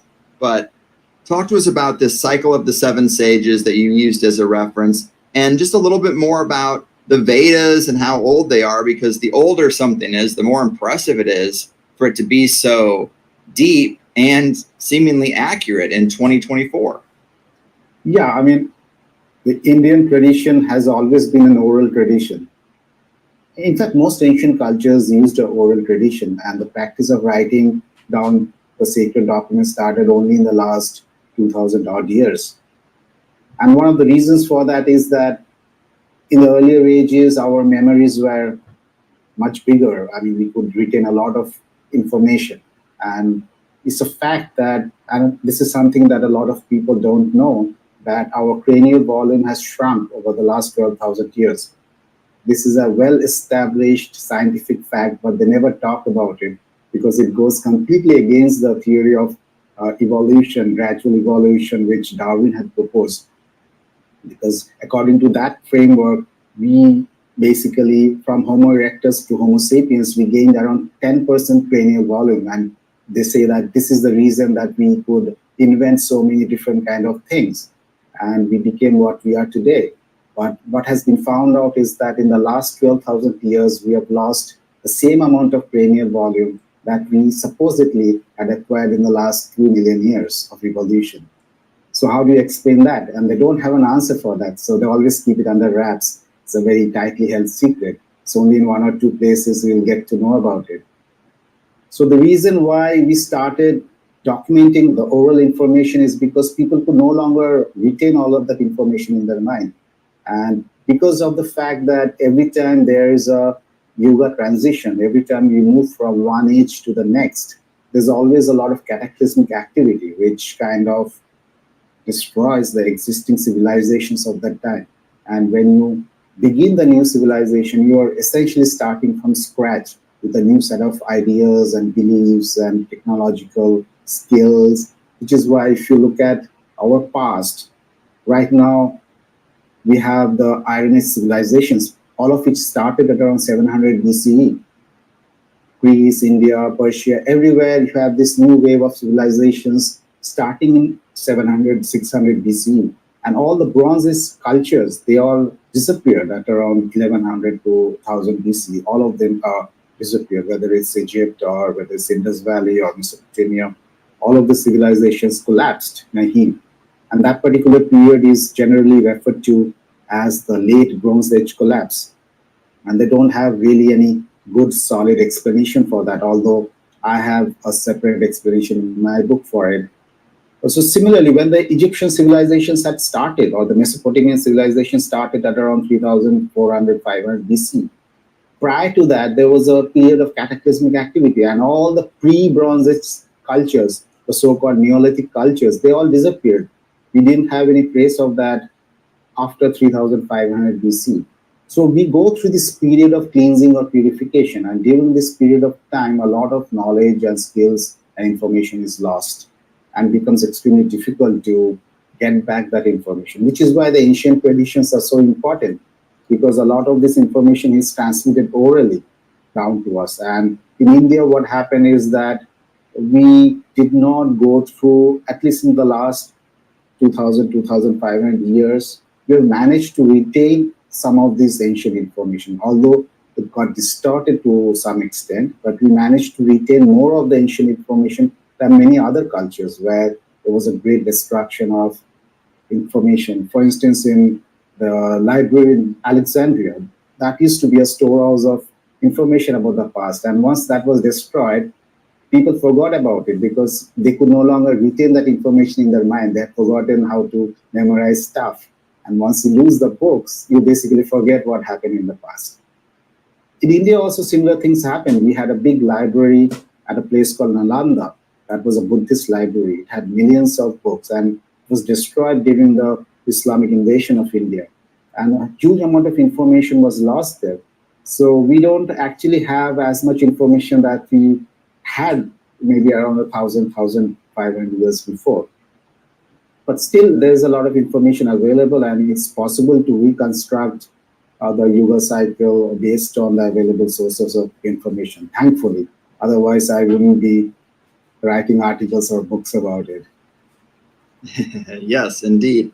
And the idea of a devolution is super fascinating. Maybe it's not the rosy idea people want to believe. Maybe it's a little uncomfortable, but to say that we have this ancient model, we have these models really from a bunch of different cultures. They all kind of speak to this process. It's a cycle. We just happen to be near the cosmic rock bottom, and the fact that it matches with things they find in the archaeological record, that the cranial space is smaller and then even our frames are smaller. That's pretty wild. On an average, we are 10% smaller in size than the people who lived just prior to the end of the Ice Age, than the people who lived, let's say, during the Younger Dryas period or the period prior to that. So we have shrunk in size on an average by 10%, and that is actually a very, I would say, conservative estimate, because there's a very strong inclination within the scientific and academic circles to toss out any large skeleton which they think doesn't really fit into the whole thing. They don't want people to start thinking about giants and stuff. So any big skeleton... Oh, we know that. Yeah, we know that. So any big skeleton gets tossed out of the reckoning. So even a conservative estimate is that we have lost 10% of our physical structure. We have become less athletic. And there was this interesting article in the Daily Mail, in a UK newspaper called Daily Mail, and they're the professor of some, I think, Oxford or Cambridge University. He says that even an average farmer who lived 5,300 years ago would easily beat a highly trained modern athlete. So you can imagine, an average guy living 5,000 years ago, he's going to outrun some of our fastest runners on the track field. Yeah, well, we were much more active and our lifestyles supported that kind of thing. And so let me ask you this. We have been in the Kali Yuga for almost 2,700 years. So it's really all we know. It's all our grandparents know, our great-grandparents know. But you say the lowest point is coming up, March 2025, which I guess somewhat explains our current chaotic climate, right? What would you say about how this low point, this cosmic rock bottom, is often described and how it mirrors our current place in the timeline? Well, I mean, they have some very astonishing descriptions of the Kali Yuga, which perfectly matches up with the kind of society that we live in. And there are a lot of texts which talk about everything that's going on today, how the rulers are going to be corrupt, how the priesthood is going to be corrupt, how they'll be self-serving, how honest people would find it very difficult to live, and they would probably leave the cities and live in the forests and mountains. How our morals would decline, not only men, but also women. The morals of women would also decline.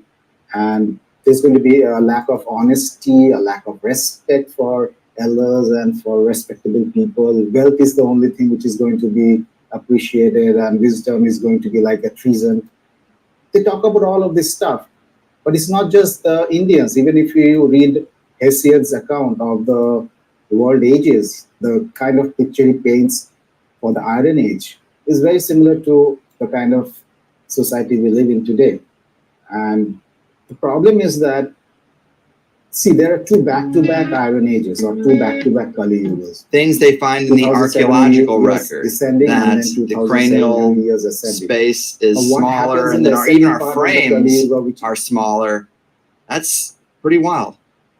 On an average, we are 10% smaller in size than the people who lived just prior to the end of the Ice Age, than the people who lived, let's say, during the Younger Dryas period or the period prior to that. So we have shrunk in size on an average by 10%, and that is actually a very, I would say, conservative estimate, because there's a very strong inclination within the scientific and academic circles to toss out any large skeleton which they think doesn't really fit into the whole thing. They don't want people to start thinking about giants and stuff. So any big skeleton... Oh, we know that. Yeah, we know that. So any big skeleton gets tossed out of the reckoning. So even a conservative estimate is that we have lost 10% of our physical structure. We have become less athletic.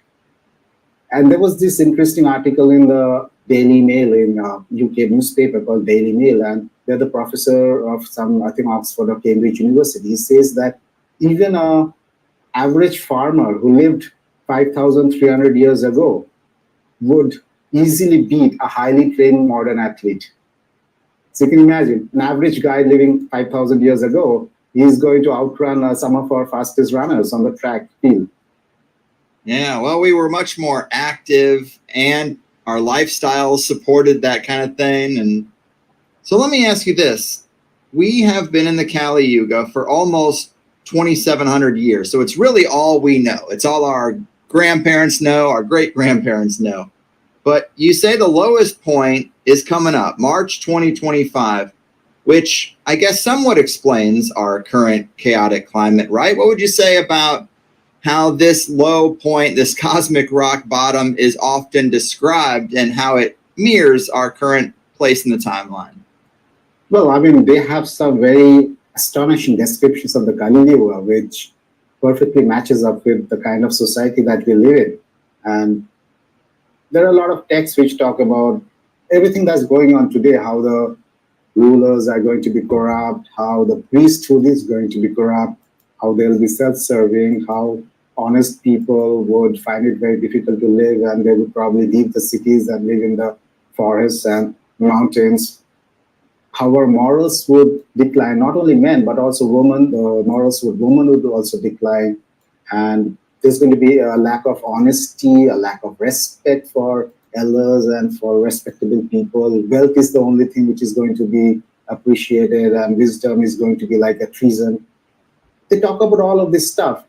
But it's not just the Indians. Even if you read Hesiod's account of the world ages, the kind of picture he paints for the Iron Age is very similar to the kind of society we live in today. And the problem is that, see, there are two back-to-back Iron Ages or two back-to-back Kali Yugas. 2,070 years descending and then 2,700 years ascending. Now, what happens in the ascending part of the Kali Yuga, which is where we are right now, is that our material conditions of life improve somewhat compared to, let's say, 2,000 years ago. But the decline in our cranial capacity and therefore the decline in our consciousness continues throughout the Kali Yuga. So right now we are at a state where our consciousness has touched rock bottom, in the sense that we not only don't remember anything about the past, but our values have also collapsed, and all of these powers that we had in the higher ages, like intuition or clairvoyance and things like that, those have disappeared. So from the point of view of consciousness, we are at the rock bottom. But from a material perspective, we have improved somewhat, and that is reflected in the kind of technology that we have today and the kind of lifestyle that we have today, at least in the cities. So it can be kind of confusing, because if you are linking a Yuga cycle with materialism, then it'll feel like we are in an ascending cycle because we are better off than, let's say, people living 1,000 years ago in terms of materialism, but not in terms of consciousness, not in terms of human values, in terms of our spiritual growth.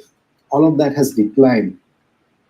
For instance, if you look back, let's say even 2,000 years ago, in India, you had great masters like Buddha and Mahavira teaching. In the West, you had Christ. In let's say, China, you had people like Confucius. They were all coming up with a lot of wisdom, a new way of living, a new way of thinking. And people were a lot more pious in those days. They knew that they had to live very good, honest, moral lives. Unlike today, where people really don't think too much about ethical way of life. Mm-hmm.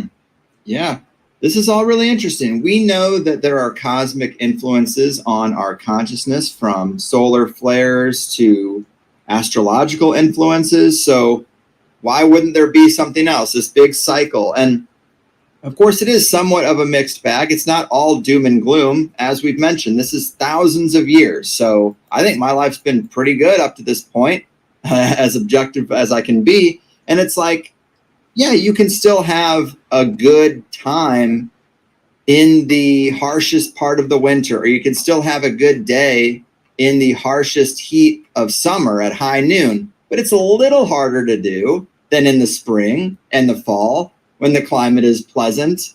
So it's more like just a condition that makes it a little more difficult to have the good times we'd want to have. It's not absolutely 2,000 devastating years of pain and misery, because obviously we're all living right now. But I was going to ask you a little more about this whole thing about the devolution and the fact that we have all these older cultures that never developed writing. They have these oral traditions. And you mentioned that our memories were better. And I've had other guests who say it wasn't really just that our memories were better, but that we were plugged into the Akashic record. Our consciousness wasn't so separate between conscious and unconscious. We actually had a more holistic mind that was connected to the information field. And maybe we were even telepathic, that we didn't really need to develop written words because we just kind of communicated person to person. And when we have interactions with other types of beings in other dimensions, or however you want to categorize that, it seems to be the way they communicate, and we have no problem understanding them. What do you think about that? That it was maybe a little more than memory, that at the peak of the golden age, maybe it was telepathic, and maybe we were plugged into some greater cosmic knowledge without needing to write it all down. Sure, yeah, that's what all of these traditions talk about, that in the higher yugas, your mental capabilities like intuition, like telepathy or clairvoyance, all of that is a lot more developed, and you can basically communicate with somebody without talking. And this is something that we also read about in so many UFO contact reports, where people seem to get the information from a humanoid being without actually talking to them. And we also hear about that in so many apparitions that people see. I mean, the Marian apparitions, for instance, there's not much talking going around there. A lot of information gets transmitted telepathically. And even I think animals, to some extent, they might still be having some vestiges of this ability with them, because dogs do seem to have some kind of a telepathic ability to pick up thoughts and feelings, which humans have lost to a large extent. And that is what causes this disconnect. Once you lose this telepathic ability, that kind of disconnects you from everyone else, from the rest of the environment, from nature, from other animals, and obviously from other human beings. Yeah, it's very hard to dehumanize other humans and start wars when you are telepathically connected, speaking the same language. You really can't create the other, and you can't demonize the barbarians or the indigenous or all these things they do to be like, hey, they're not like us, so burning them at the stake and skinning them alive and scalping them, it's not that big of a deal. Exactly, yeah. And the advantage of telepathy is that right now we have so many different languages, which is what you just brought up. So if you're not speaking the same language, you can't communicate anymore. But with telepathy, you really don't need any languages. It's just the mind talking to other person. And it can also pick up on feelings, which you can't do with language. So if you can pick up on a person's feelings telepathically, then you would obviously conduct yourself in a much different way than you would without that ability. We also interacted, all the ancient stories, they talk about the gods and the sages living on the earth with humans in the higher ages. And as we evolved, these gods and sages started to reduce their interactions with us. And ultimately, at the beginning of the Iron Age of Kali Yuga, they all left.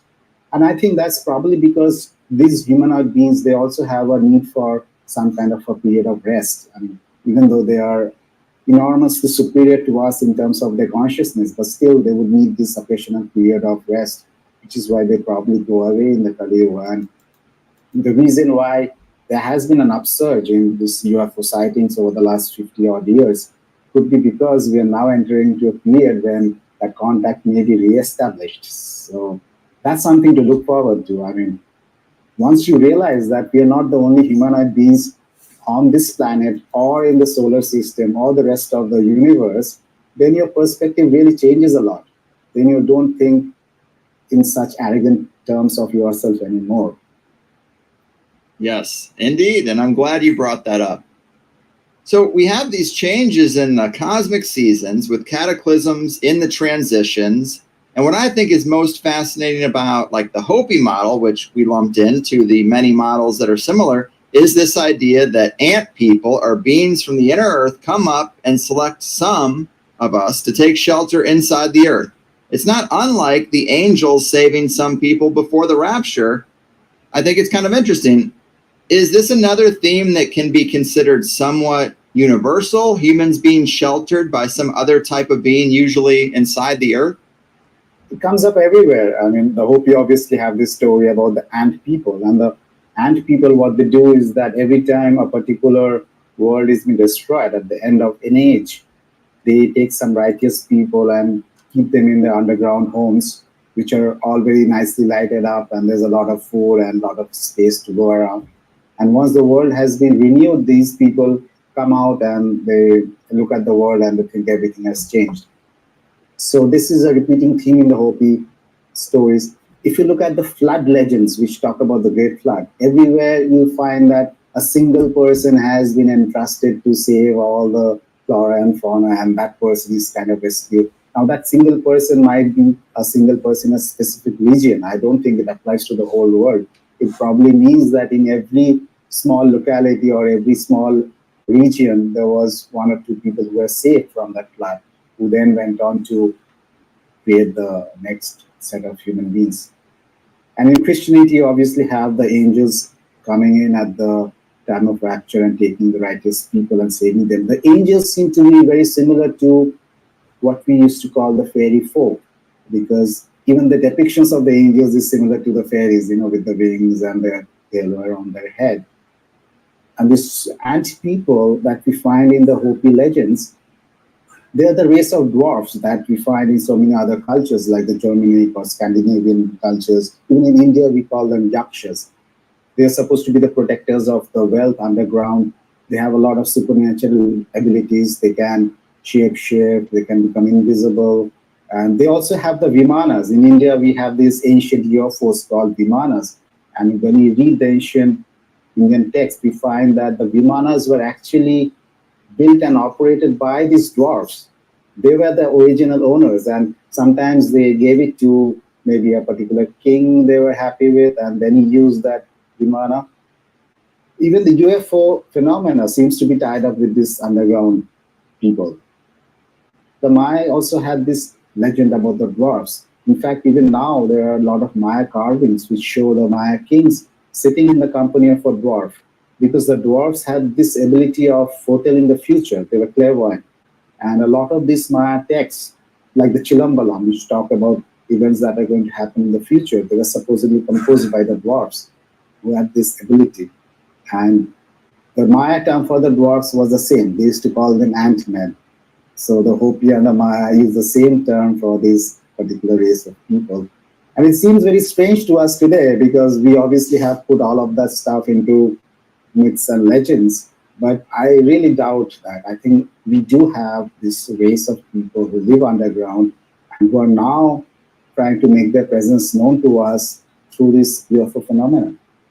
Yeah, man, I'm really into this kind of stuff. A lot of people talk about the Vimana flying machines that's referenced in probably every episode of Ancient Aliens, but they're not the only ones who had those stories of flying machines well before anyone had the technological ability to do so. And just like that, everyone talks about the Hopi legend of the ant people as if they had this really robust and interesting cosmology, and they do. But that's just their version of a more universal story, as you say. I had copied down that the Maya referred to their dwarves as ant-men. I think this comes from the work of a guy named Eric Thompson, who said that Zay means ant to them, and they used to call these people the Zay Yunkab, meaning red ant men. And then there's other people who have said that Anunnaki also translates to Anu, meaning ant, and Naki, meaning friends. And then, yes, you lump in Norse legends and Germanic folklore and, of course, Celtic folklore. It's kind of a universal thing that there are these small, mystical, highly intelligent, humanoid beings, and they take us to their realm, which is often underground, and weird stuff happens. Sometimes there's like really crazy time dilation involved, and I know you know a lot of these sorts of stories. Do you have any favorite stories of lore or individual accounts of people who've had interactions with these beings that maybe represent the general template of how these encounters tend to go? The stories that I have are basically from ancient times. Right now, there are no modern stories that I know of, unless you're talking about the UFO phenomena. And even the UFO phenomena, you might have some kind of a time dilation, because a lot of times these people, they get abducted and they end up at the same place or a different place, and you might have already 3 or 4 days has passed. and they don't remember anything about it. So yeah, you have this story in Celtic legends where this person is taken to the fairy underground and he stays there for what he thinks is a few days, but when he comes back, it's already 300 or 400 years. Then he sees that everything has changed. And we have similar stories in India, but in India, the story is about person going to the realm of the gods, not really the ant people. And when he comes back, already a cycle of ages has ended. And he comes back and he sees that the race of men, they have become smaller, the intellect has shrunk, everything is smaller and less fertile, and they're surprised at the state of the world when they come back. So this time dilation not only happens in the other world or the underworld, it also happens when you go to some other solar system or some other celestial location. This seems to happen, and which is, of course, something that is also scientifically very logical. Mm-hmm. And to quote an article of yours, you say the parallels between the Hopi Kiva and the fairy mounds of Ireland, which are also believed to contain a hole in the ground that transports one to the subterranean, otherworldly realm of the fairies, dwarves, and other spirit beings, are obviously striking. What are some of these parallels? We talk a lot about the fairy mounds of Ireland, but not so much about the Hopi Kiva. Where do we see the similarities? Well, the structure is very similar. The Hopi Kiva is kind of semi-subterranean structure, and then you have a kind of rounded top or a flat top. And then when you enter into Hopi Kiva, you have this fireplace or the hearth where all of these ceremonies. And next to the hearth, there's a small hole in the ground, which they call Sipapu. And the Sipapu is the place of emergence. This symbolizes the place from where the Hopi had emerged at the beginning of this world. Now, where did they go at the beginning of this world? They went to the underground home of the ant people, which means this Sipapu represents the passage that leads to this underground realm of the ant people. Similarly, in Ireland, you have this talk about the fairy land, which is called, I think, Anwine. And this is reached through certain passages hidden inside a artificial mound. And if you look at some of these mounds, it looks similar to the Hopi Kiva. And there's a story or there's a belief in Ireland that some of these stones are movable. Some of the stones that cover the floor, they are not static, they're movable. And if you know the correct thing to say or the correct place to tap, then that stone basically moves away, and then it exposes a passage that leads you to the underground home of the fairy folk. So the idea is similar, a hole in the ground that leads to the underground home of the fairy folk, and that is reached through a mound. So you basically first enter into the mound, and then you enter into the passage that leads to that particular underground realm. I love it. And in the book, you also have a section called The Mystery of the Seven Sages. So if fairy, ant people, miniature humans wasn't enough, we also have the Mesopotamian culture with all these depictions of hybrid fishmen and birdmen holding that bucket and that pine cone. And you say in the cuneiform texts, the term apkailu, meaning sage or wise, was used to refer to the hybrid fishmen who had come to Babylon in the antediluvian times. They served as the counselors of the 10 kings who ruled before the deluge. The apkalu were collectively known as the seven sages. They had emerged from the Indian Ocean and transmitted all the laws of civilization to people. Well, I think we're familiar with the imagery and this general description, but how do we make sense of these beings if they were real? They're clearly different from the ant people, right? I mean, the descriptions are totally different.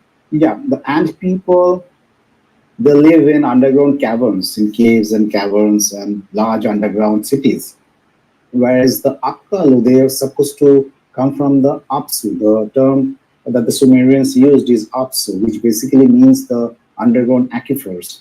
So they don't live in the caves and the caverns, they live in the aquifers, which is why they have this hybrid fish-human structure so that they can live both in the water as well as on ground.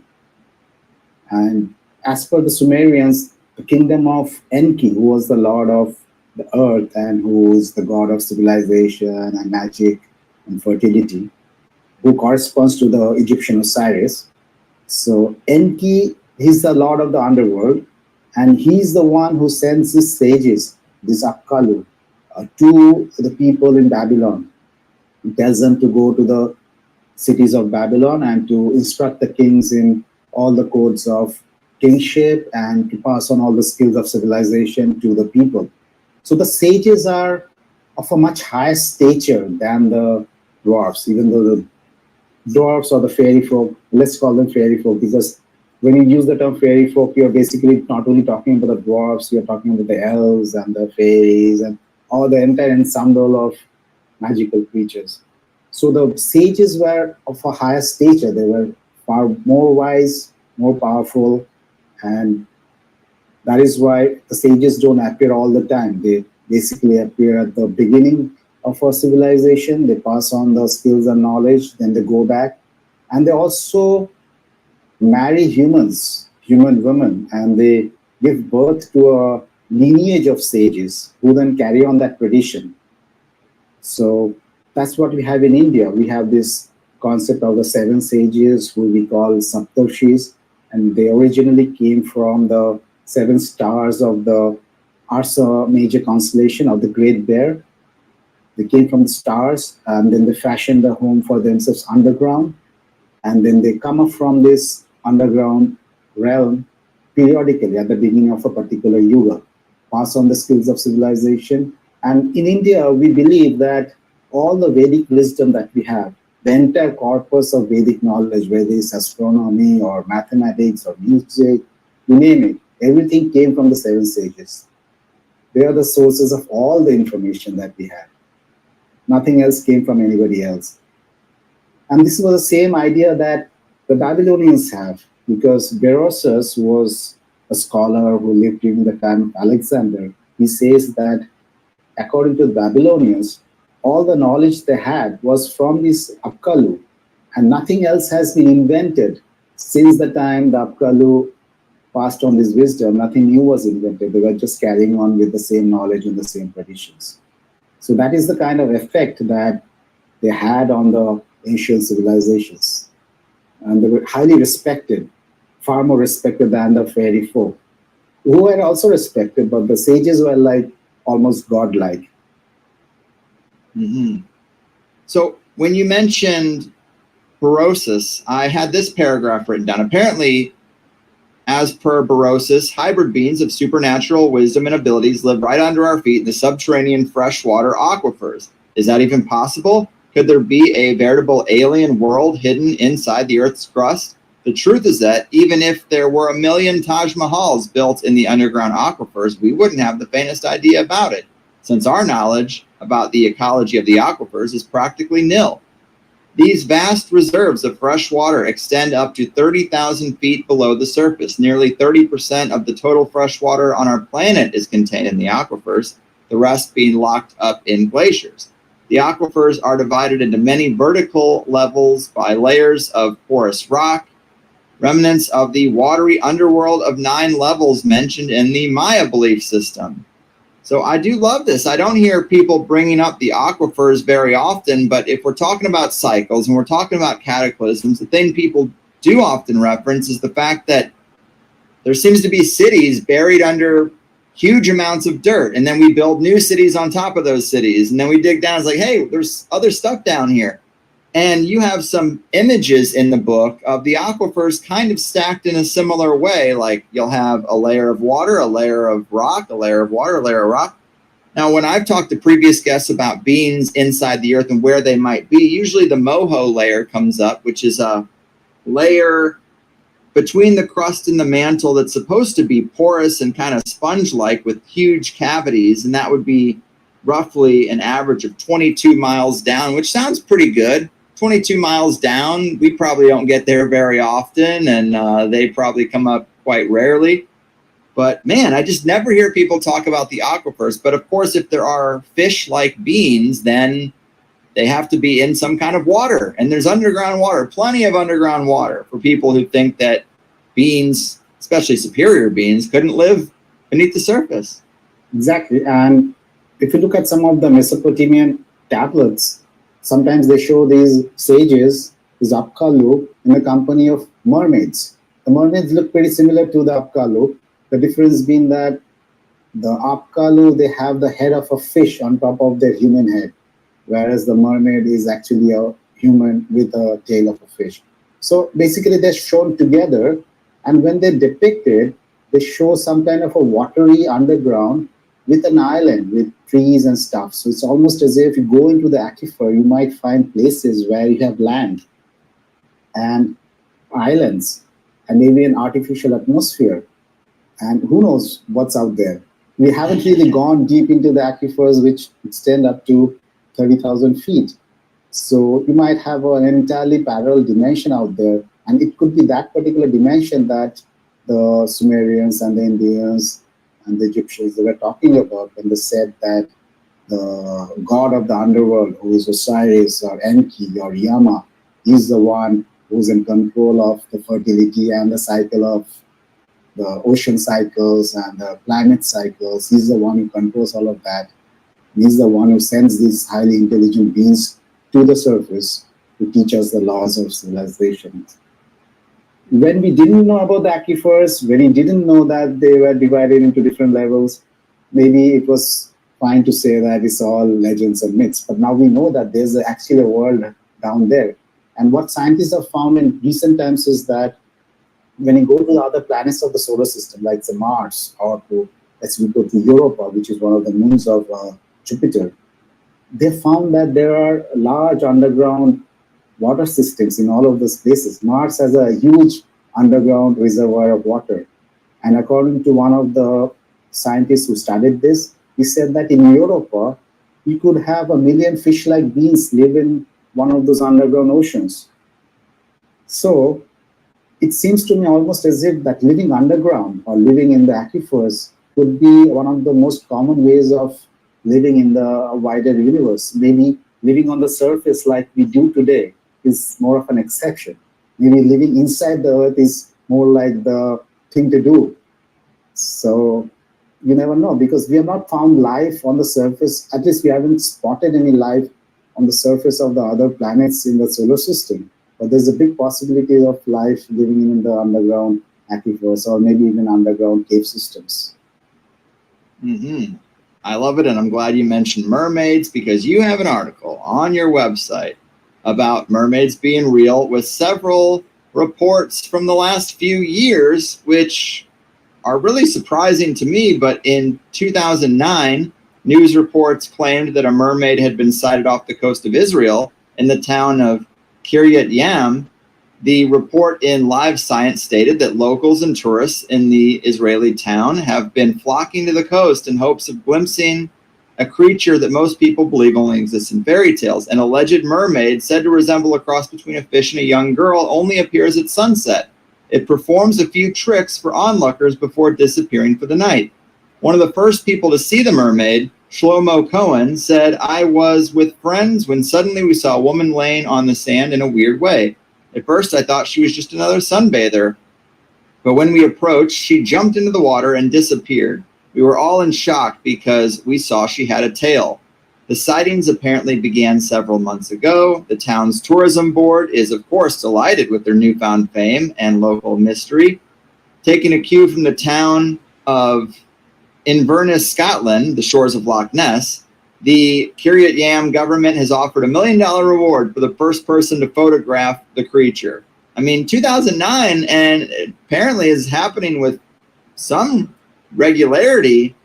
I'm just really shocked by that. But it seems like if these beings are down there, you'd have to get glimpses of them every once in a while. But they're really only supposed to come up and interact with us during these periods of reestablishing society after a cataclysm. But hey, I mean, we all get bored and want to see what's going on once in a while. Sure. I mean, they generally don't seem to want to interact right now. But if you go back, let's say even a couple of 1,000 years ago, there's this plague in India where we can see a mermaid in the lake, and there's a throng of people crowding around on the shore.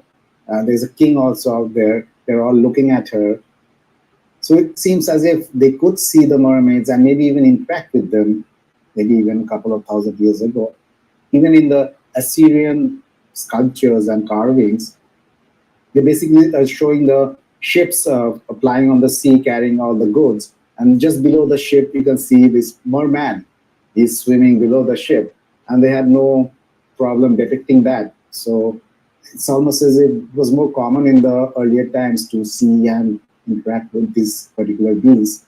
But just like the fairy folk stopped their interactions with us maybe 1,000, 2,000 years ago, these beings also stopped their interactions. Yeah, and you also say that on top of this Israeli situation, that Zimbabwe is the mermaid capital of the modern world, that there are a lot of rivers, specifically in areas near dams, that they say are teeming with mermaids who love to play tricks on humans. And it actually gets really interesting because the government gets involved. In 2012, the Zimbabwe Water Resources Minister, Sam Sipepa Nokmo, told the Senate committee that mermaids were hounding government workers off a couple of dam sites in various regions. And in 2017, mermaids were held responsible for the death of 2 schoolboys due to a drowning in Zimbabwe. The story goes that there were some kids at the Ganye Secondary School herding cattle, and they saw a mermaid at the dam. And I guess there were 3 boys, and 2 of them thought it was a big fish or something. So they tried to catch it, and it dragged them under. And the 3rd boy, who didn't go in the water, was the one to tell the tale. He went back and told everybody, hey, we got to go back over here because these 2 kids got taken underwater. And when they arrived, when the parents and other adults came to the shore, they saw the boys laying on a rock alive. And the parents were really worried. They thought maybe they weren't alive, so they started crying. And then the story goes, a whirlwind suddenly engulfed the place before the mermaid swiftly appeared from the water and grabbed the boys for a second time. But this time, their lifeless bodies resurfaced later. So they dragged them under again. They waited for the crowd. And then they took the boys and they said, no, we're going to kill you. And they threw them back up on the shore. Really wild story. I mean, Zimbabwe also has a lot of UFO stories, from my understanding. I think there was another orphanage out there that had a landing and it got really crazy. But the world's a big place. And a lot of people, especially Westerners, kind of live within a bubble. And we don't even hear about these things going on out there, or the fact that a lot of other cultures do still hold a place in their minds for these other beings. Yeah, sure. I mean, when it comes to mermaids, Zimbabwe is a crazy place. I can't think of any other place where you have such stories about mermaids anymore, which is kind of strange. You would think that if they're seeing mermaids so often, why don't we see it in some other places, which I don't have an explanation for.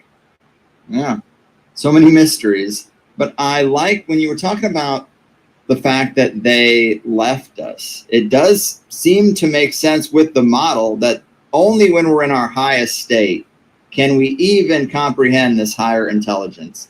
And if they know about these cycles and they have kind of a difference in time, maybe 1,000 years here is a day there, then they don't have to wait that long. They're just like, well, give them a week.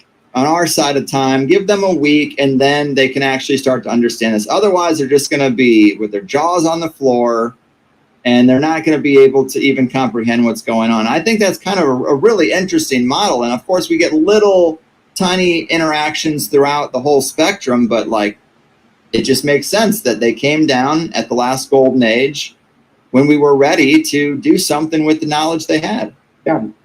It's also a decline in our morals and ethics, because they now feel that if somebody sees a mermaid or something, let's say a Bigfoot or something, the first instinct would be to fire at it. Although a lot of Bigfoot stories tell us that the moment you spot one, you're basically paralyzed, so you can't do anything about it. Even in alien stories or these alien sightings, they talk about some kind of a paralysis happening to the viewer.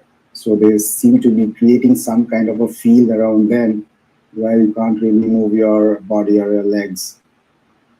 So yeah, I mean, because of the fact that we have become more aggressive and more suspecting of anything that is slightly different from us, maybe that's why they are more reluctant to show themselves. Absolutely. And when you hear about UFO encounters today, it is often taking people and giving them an information download and then putting them back. So maybe they try, and it's just like in this period at the cosmic rock bottom, we can't do a lot with the information. Or maybe the individual is ready to teach and ready to talk about everything they learned, what they can remember. Again, maybe a part of the composition of the mind at this stage of the game. But we just laugh at those people. We're not ready to incorporate any of that information or dig deeper into it. So it does make sense that there are periods, even in the dark times, where they're like, let's take another stab at it. Let's grab a couple hundred people around the globe and give them the full story, give them the full download and see what happens. And obviously nothing happens because of our point in time. I think it makes logical sense. But you mentioned Bigfoot. Is there an India Bigfoot? Well, we call him the Yeti, the Himalayan Yeti. Yeah. And there have been so many sightings of the Yeti over the years. I just recently read a good article written by a mountaineer who's climbed the Everest quite a few times. He has this good article about a number of Yeti sightings over the past 100 years. And recently, the Indian Army was on a skiing mission in a particular mountain in the Himalayas at around 20,000 feet high. And they spotted these big footprints, which were like 36 inches. That's like 3 foot footprints of some animal. And they posted it on their Twitter account saying that we spotted a Yeti, because that's what their porter told him, who's a local of that area. And then they got laughed at by the media in general, saying that the Indian Army believes in Yetis, whereas we should have taken it in a more constructive spirit, because what else can create a footprint of 3 feet at an altitude of 20,000 feet above the sea level? So even if you have some inkling of a sighting, nobody is actually going to believe you anymore. That's the whole problem. Right. Well, let me ask you about the Himalayas and just some of the lore about Tibet. Obviously, it's more your neck of the woods than mine. But when it comes to the underground and the underground kingdoms and all this stuff, a lot of people will look to Tibet as the liaisons to the inner world, that's where one of the big openings is, and they guard it from the surface people. What do you think about all that? Well, this came out around 100 years back. There's this legend. We have this very sacred mountain in the Himalayas called Mount Kailash. And that particular mountain is sacred to not only the Hindus and the Buddhists, but also to some of the other local cultures out there, like the Bons and others. And as per our tradition, this is the mountain of the gods or the spirit beings. And all of these spirit beings that we talk about, like the dwarves or the sages or the elves, they all live, they have a city on this mountain. Now, if you go to Mount Kailash, you're obviously not going to find a city on that mountain anymore, because that mountain is covered with snow throughout the year. And it's practically unclimbable. It is so steep that in the early years of the 20th century, the mountaineers were not able to climb it. And then at around 1950, when this area came under the control of China, they said that you can't climb this anymore because it hurts the religious sentiments of the people. So there's this story about the city of the dwarf king or the city of the elves on top of this mountain, and you don't see that city anymore. So my thesis is that it's probably located inside the mountain and not on the mountain, because you hear a lot of stories around the world about cities being located inside the mountains or under mountains. Because a similar story is associated with Mount Shasta in California, where they talk about this person went inside a cave and he came across this room with a lot of artifacts. And there are consistent reports of some kind of UFO activity going on around that mountain, and UFOs entering the mountain and coming out again. So you have these stories going on both in the Himalayas as well as in Mount Shasta about kingdoms or cities built inside mountains. And in the early 20th century, there was this story about a kingdom underground below the mountains of the Himalayas, which was called Agartha. Agartha was supposed to be populated by a race of very spiritually elevated, very powerful race of people, and they are the ones who sometimes come out from the underground kingdom. They can shapeshift, so they can take on a form that they want, and they can instruct the kings and the lamas about the correct modes of governance and pass on some wisdom to them from time to time. So yeah, there's this very strongly entrenched belief of supernormal beings located somewhere in the Himalayas, whether it's inside the mountains or underground, and who emerge from time to time to some wisdom and knowledge. Yeah, I love that kind of stuff. I'm right there with you that I think usually it's inside the mountain.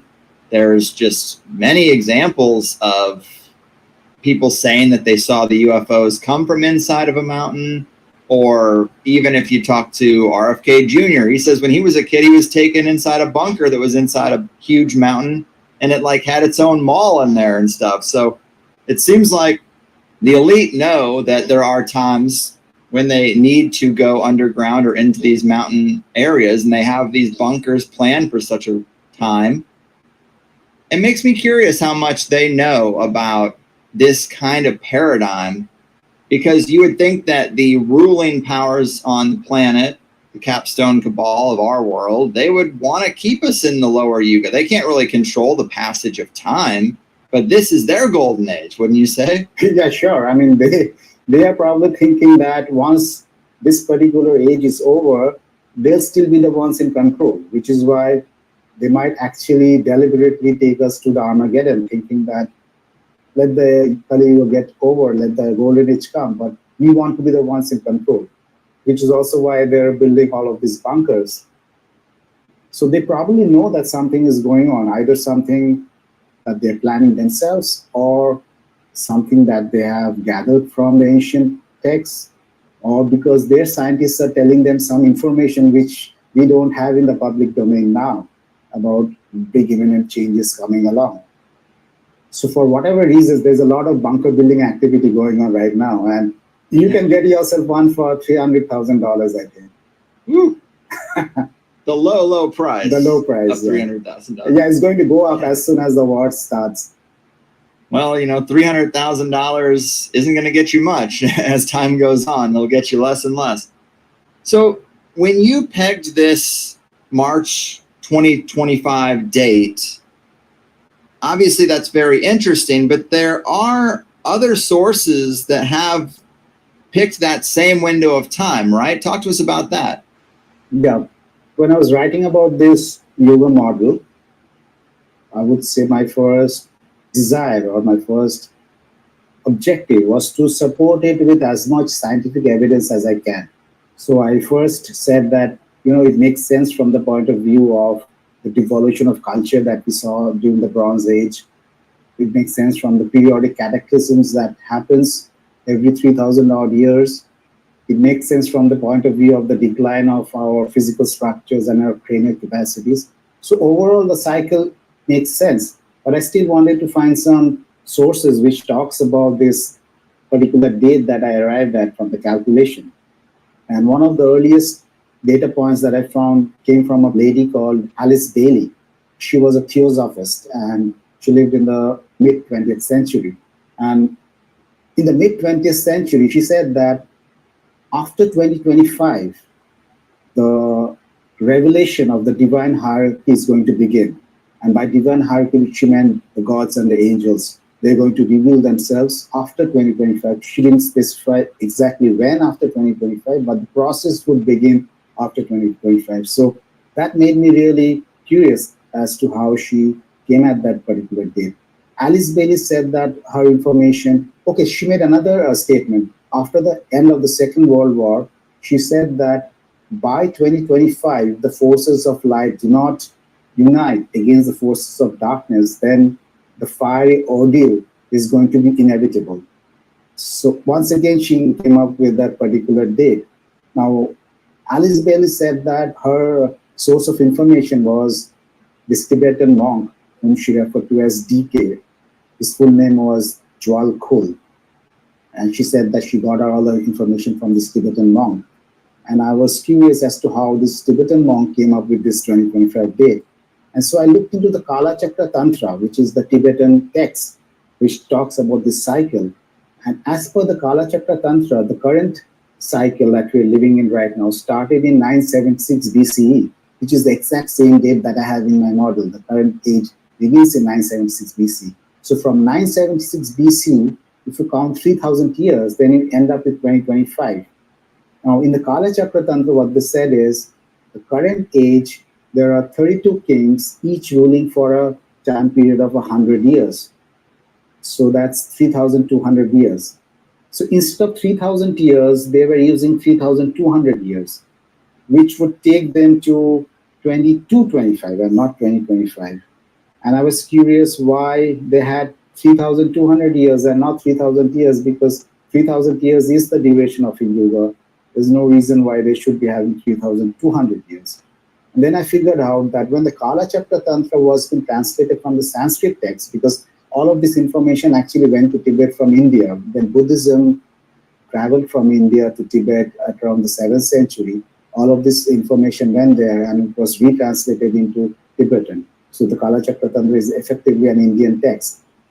And I found out that in the Kala Chakra Tantra, originally there were actually 30 kings ruling for 100 years, adding up to a 3,000-year yuga. But in the Kala Chakra Tantra, one particular name became divided into two names. So let's say you have a king called Rama Vikrama, and in the Kala Chakra Tantra, that became two kings, Rama and Vikrama. What happened is that instead of 30 kings, they ended up with 32 kings. Let me just cut it short and say that even the Kala Chakra Tantra, the end of the current age is in 2025, which is the same day that I have from the Yuga cycle model.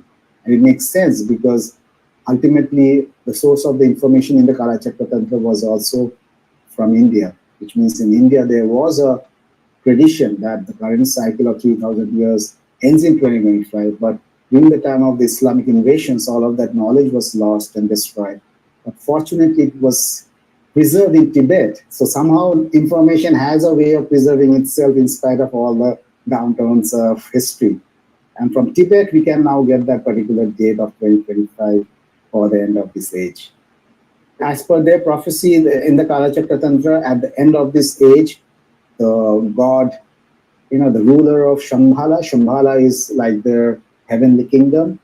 So the ruler of Shambhala, who they call Rudra Chakrin, is going to come down on his white horse, the same white horse that you have for Christ.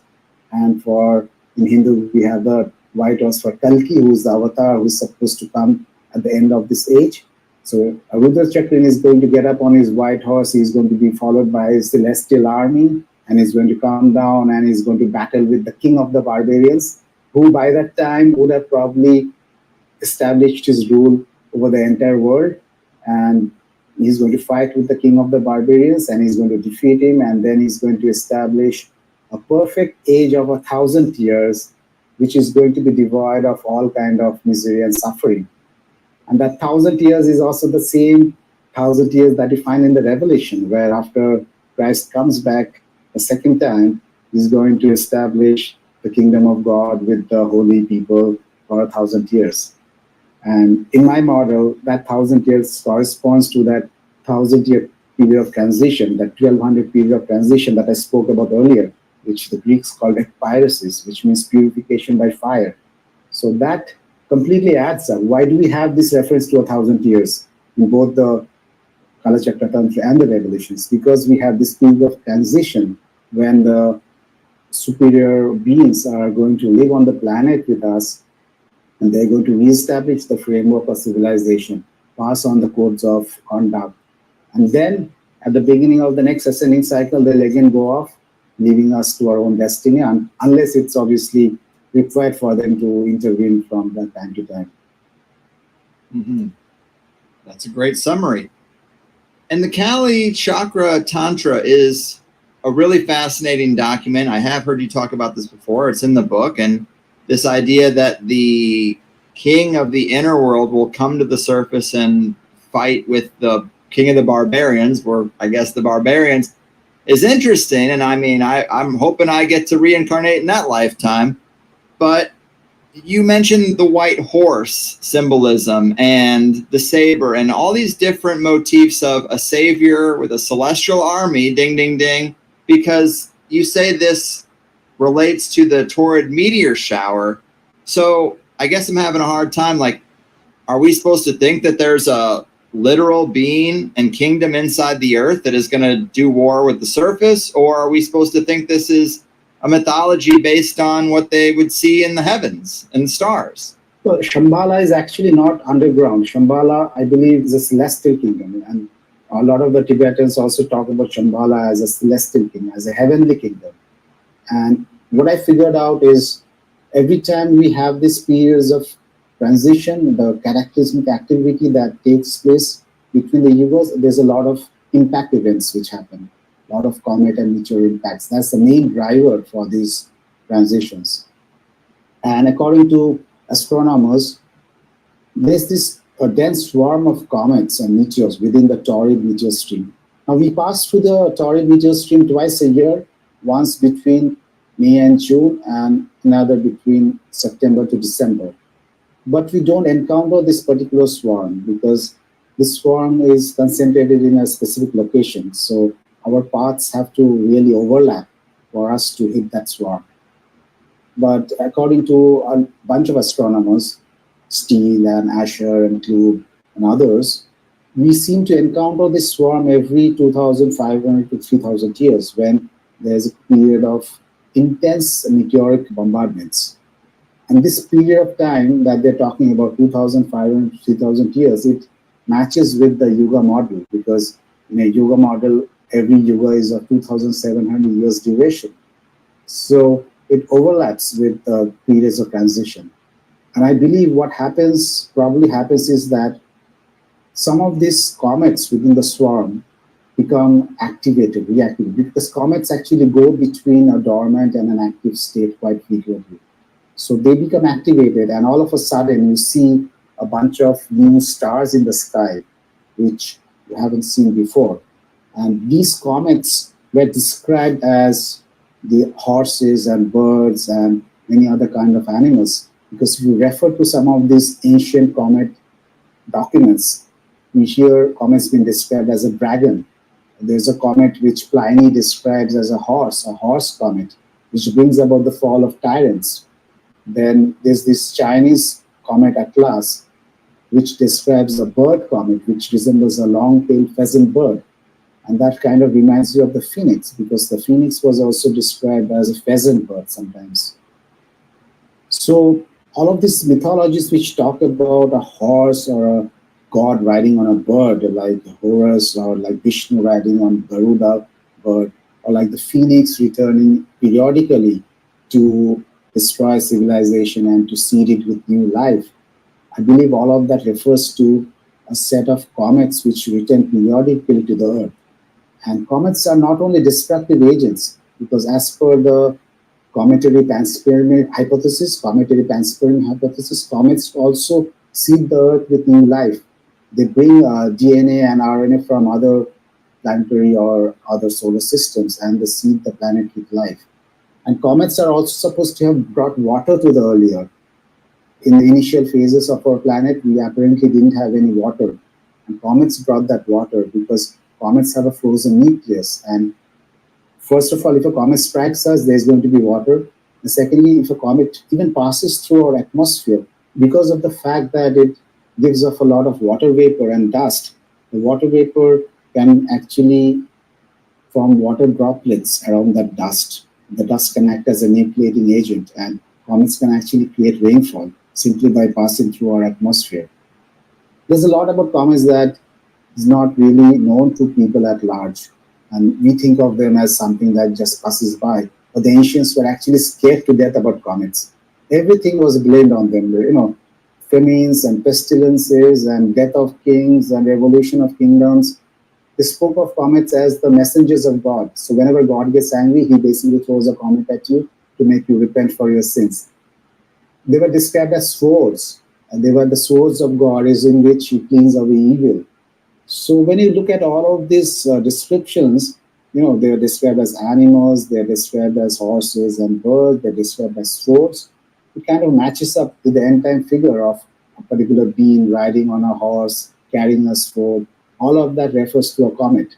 So my thesis is that we are going to pass through the center of this torrid swarm in the years 2032 and 2036. Those are the two dates that have already been identified. And my thesis is that during those 2 days, some of these comets might become active and they might bombard us. And these comets are also guided by these humanoid beings. So the humanoid beings they don't do it themselves. They basically use the comets as the means of carrying out their will of cleansing the planet of evil and of seeding it with life and doing all of that work. It does it by the intermediary of these cometary beings, cometary entities. So when you see these ancient pictures of Marduk, the god of the Babylonians, he rides a dragon. What's that dragon? For me, that's a comet. Marduk controls that particular comet and he uses it to shower thunder and lightning and, you hear all of this stuff. That's basically cometary debris hitting the earth.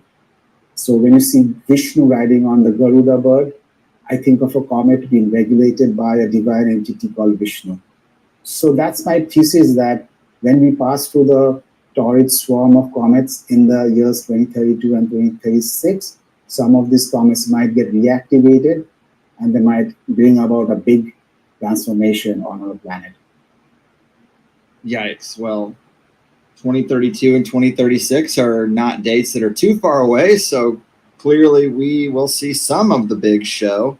But I still wonder, and maybe this is just my simple Western mind, having grown up in a bubble of propaganda my whole life, but I sometimes think, are we just being silly about anthropomorphizing cosmic situations? Like, as you say, like, we have this legend of Vishnu or Jesus coming back on a white horse with a sword, and if it was this comet initially, or this, we're looking up at a comet and we're saying that's what it looks like, just as we do with the constellations, and we create this story around all these dots in the sky.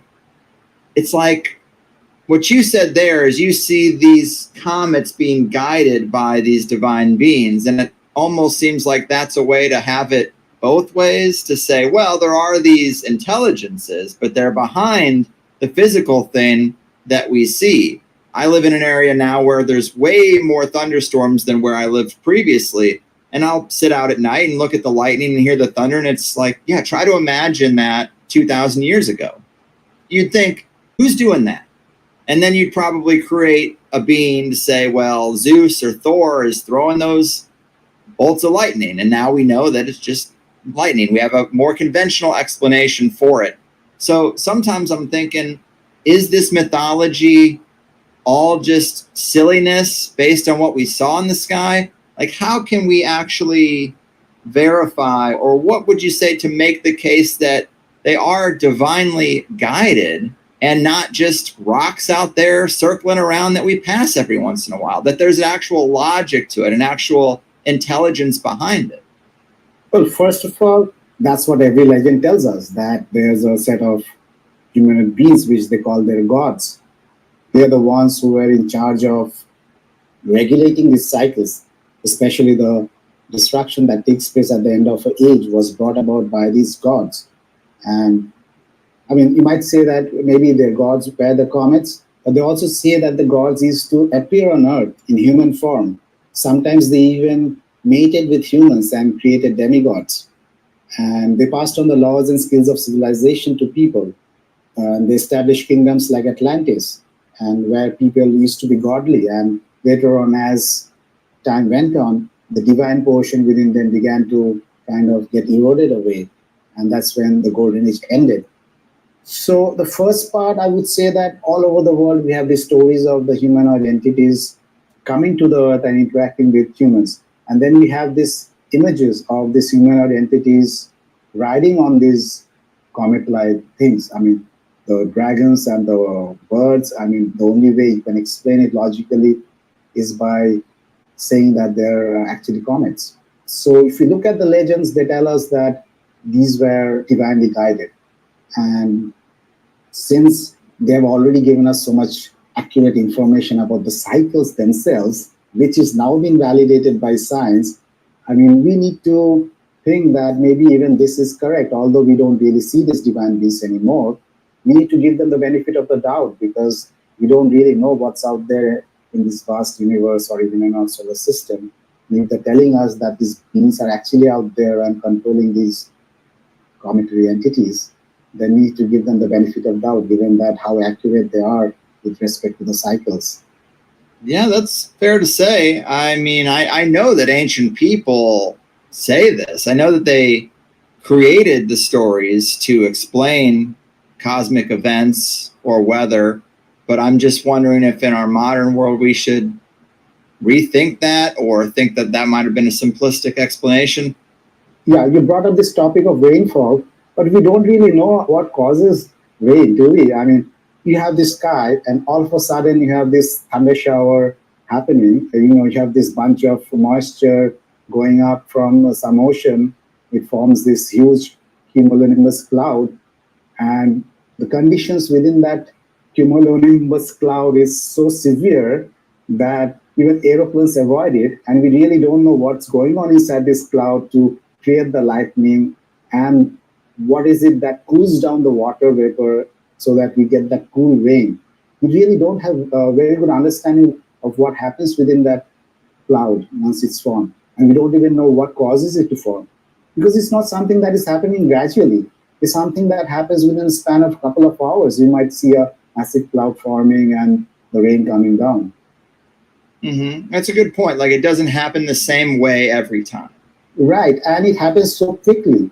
I mean, it's not as if the water vapor has been evaporating over a few months and then they coagulate to form. No, when it happens in the span of 2 hours. In the span of 2 hours, you might have this huge cloud and you might start getting this thunder shower, and then it goes away. And nobody has an explanation for that. Scientists have been trying to create clouds artificially. You know that, obviously. They've been spraying so many kind of chemicals, beryllium and silver or whatever, trying to seed clouds. They haven't succeeded. We don't know how to make rainfall. If we did, we could have solved the problem of droughts. We don't know how to create rainfall. We don't know how to stop a flood. Once it starts raining, we don't know how to stop it. And we just know what's going on. That doesn't mean we know how it's happening, right? We're still far away from understanding even something as basic as rainfall. That is true. That's a great point. And I was going to say, on the flip side of the modern Western scientific view of the world as this just big machine of randomness, the flip side is to think about things from the point of consciousness being primary.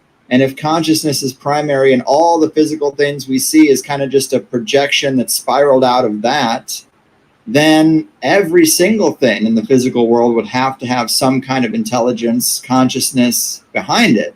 So, I guess it just depends on your worldview, but us Americans, we are just so conditioned in this one direction that it's really hard to get away from it. Yeah, I mean, it's not just American anymore. I think this worldview is now pretty much worldview, as in everybody in the world believes in a very similar way because it's there in our textbooks. We pretend that we know what causes rainfall. Actually, we don't. We just have used some terms. We're saying rainfall, we're saying thunder. We don't know why it happens and why it happens so suddenly. And it's almost as if somebody has willed it. Somebody has thought, okay, let there be a thunder shower there. And all of a sudden you have a thunder shower. But you don't see that consciousness behind the scenes, then you assume it's all random. Because right now rainfall is supposed to be random. But why do we have the monsoons every year in India? From June to September, we have the monsoons every year. If it's random, why should it happen like that? It's almost as if it's been structured that way by some intelligence. It's true. And I know examples of people who have used spells and magic to try to appeal to water gods or fire gods. When we have these big fires that are like barreling down on your property, you might dig out an old grimoire and say a prayer to the water god, and then suddenly the rain comes and it stops that fire from reaching your property. You had rain dances even maybe 50 years back. There were people in, I think, Africa who were doing rain dance. They might be doing it even now. I don't know whether it works anymore because even if there's a consciousness behind it, you might not always be able to influence it to accede to your request. The Hopi, for instance, they still do their snake dance every August. I think July or August. They take a snake in their mouth and they do some kind of dances. And they say that it ensures that even though they live in a very arid land, the snake dance ensures that they get the requisite amount of rainfall every year for their crops to grow. So that belief is still there in some indigenous societies about being able to use their rituals and their dances to cause rainfall. And it was very widespread in the ancient times. The Maya used to actually go into these cenotes, which are these underground water tanks kind of thing. They used to go there and they used to make offerings to the dragon god who supposedly lives underground to give them the rainfall. Mm-hmm. Yeah, I've heard people who are in the occult magical realm refer to magic primarily as a probability enhancer. So you have a certain aim and you do the rituals and you say the prayers to try to increase the chances of this thing being possible. And sometimes it's better to aim at things that are more likely to happen than say, like, I'm going to buy a yacht tomorrow. Well, that's a pretty low probability. And even if we moved it a few percent, it's still pretty damn low. But if you wanted a new job or wanted to find love, it's more likely to happen and you could maybe push yourself in that direction. And then that paradigm is interesting in the context of a cycle where maybe the magic is way more potent at other parts of the cycle. And we are in this place where you can really only move the needle just very small degrees, but it's enough to be recognized and enough to be seen by people like Dean Radin, who studies magical effects in a scientific way. And he says, no, there's an effect. It's only a few percent, but it is there. So we can acknowledge it as something real, but that percentage might go way up depending on where we are in the cycle. I think that's a really interesting way to look at it. Yeah. Indeed. And so as we are coming up on March 2025, I mean, what would you say about this lowest point in the cycle? What do you expect to see between now and then? It's a little less than a year. It seems like all the powder kegs are primed to be set off. It does seem like we're in a very tense place. By the time this airs, there's probably going to be 3 more news stories that are pretty explosive from the time we recorded. But it seems like the stage is set. But talk to us about the next year as we're coming up on this time and what it looks like to you. Okay, first of all, 2025 is the end date of the Kali Yuga. It doesn't mean that the world is ending in 2025. Like I said, the period of transition, it's a long one, but most of the destructive events or the cataclysmic events will probably happen between now and 2040. That's the time that I have in my book. And I've already mentioned about those 2 passages through the torrid swarm in 2032 and 2036, which could be the turning points, in my opinion. But one of the things that happens during a Yuga ending period is that the energy balance of the planet changes. And so people get more excited, more irritated and frustrated and angry. And so all of this violence tends to break out every time you end the Yuga. So when I look back into the Indian epics of the past, I see that every time we went through one of these transitions, there was a big war. It's kind of inevitable. You can't just avoid it, right? And right now we seem to be moving in that direction of large global war breaking up anytime now. And what seems to happen is that as the Kali Yuga ends, some of this dense energy, it's not so dense anymore, this energetic change. So the people, all the evil people, the cabal which rules the world, they might find it more difficult for them to get what they want. Their plans may not be so successful anymore. A lot of skeletons will tumble out of the cupboard. A lot of disclosures will keep on coming thick and fast. And that's going to make them more and more desperate to cling on to their power. And when you become more desperate, you do more ridiculous things, right? You go and start wars everywhere you can. So that's kind of the period that we're heading into now, where the cabal is now more and more desperate to cling on to its power. Its vision or its desires are not coming to fruition so easily anymore. More wars, more revolutions. And when I say revolutions, I mean true revolution as well as the false flag revolutions that keep on going on all the time. Right now, there's a revolution in Bangladesh, and the Prime Minister of Bangladesh has flown off to India. So these are the kind of things that we'll see more and more of as we go forward in the next few years. More wars and more conflicts on a global scale. Yes, and I was curious. It's so rare to talk to someone who grew up in India, at least on this show. It just doesn't seem to happen all that much. But of course, we here, the United States is a huge empire that causes a lot of this stuff to happen. And then, of course, we have the Russia-Ukraine thing, and we have the stuff in the Middle East. And there's this tension with China, and they might make their play for Taiwan, and then we'll have to respond. And then, we're in World War III. What do you see as India's role in World War, them coming down and the Indian government siding or playing their role in such a huge global conflict? Well, right now they haven't taken any stand, but if you look at it globally, you have the NATO on one side, and right now the BRICS is emerging as some kind of an alternative. Although the BRICS is being positioned as more of a commercial or trade-related grouping of people, it might turn into a military grouping sometime down the line. The way I'm looking at it is that in the long term, it could turn out to be a conflict between the NATO and the BRICS countries along multiple lines. So that could be the broad outline of what could happen.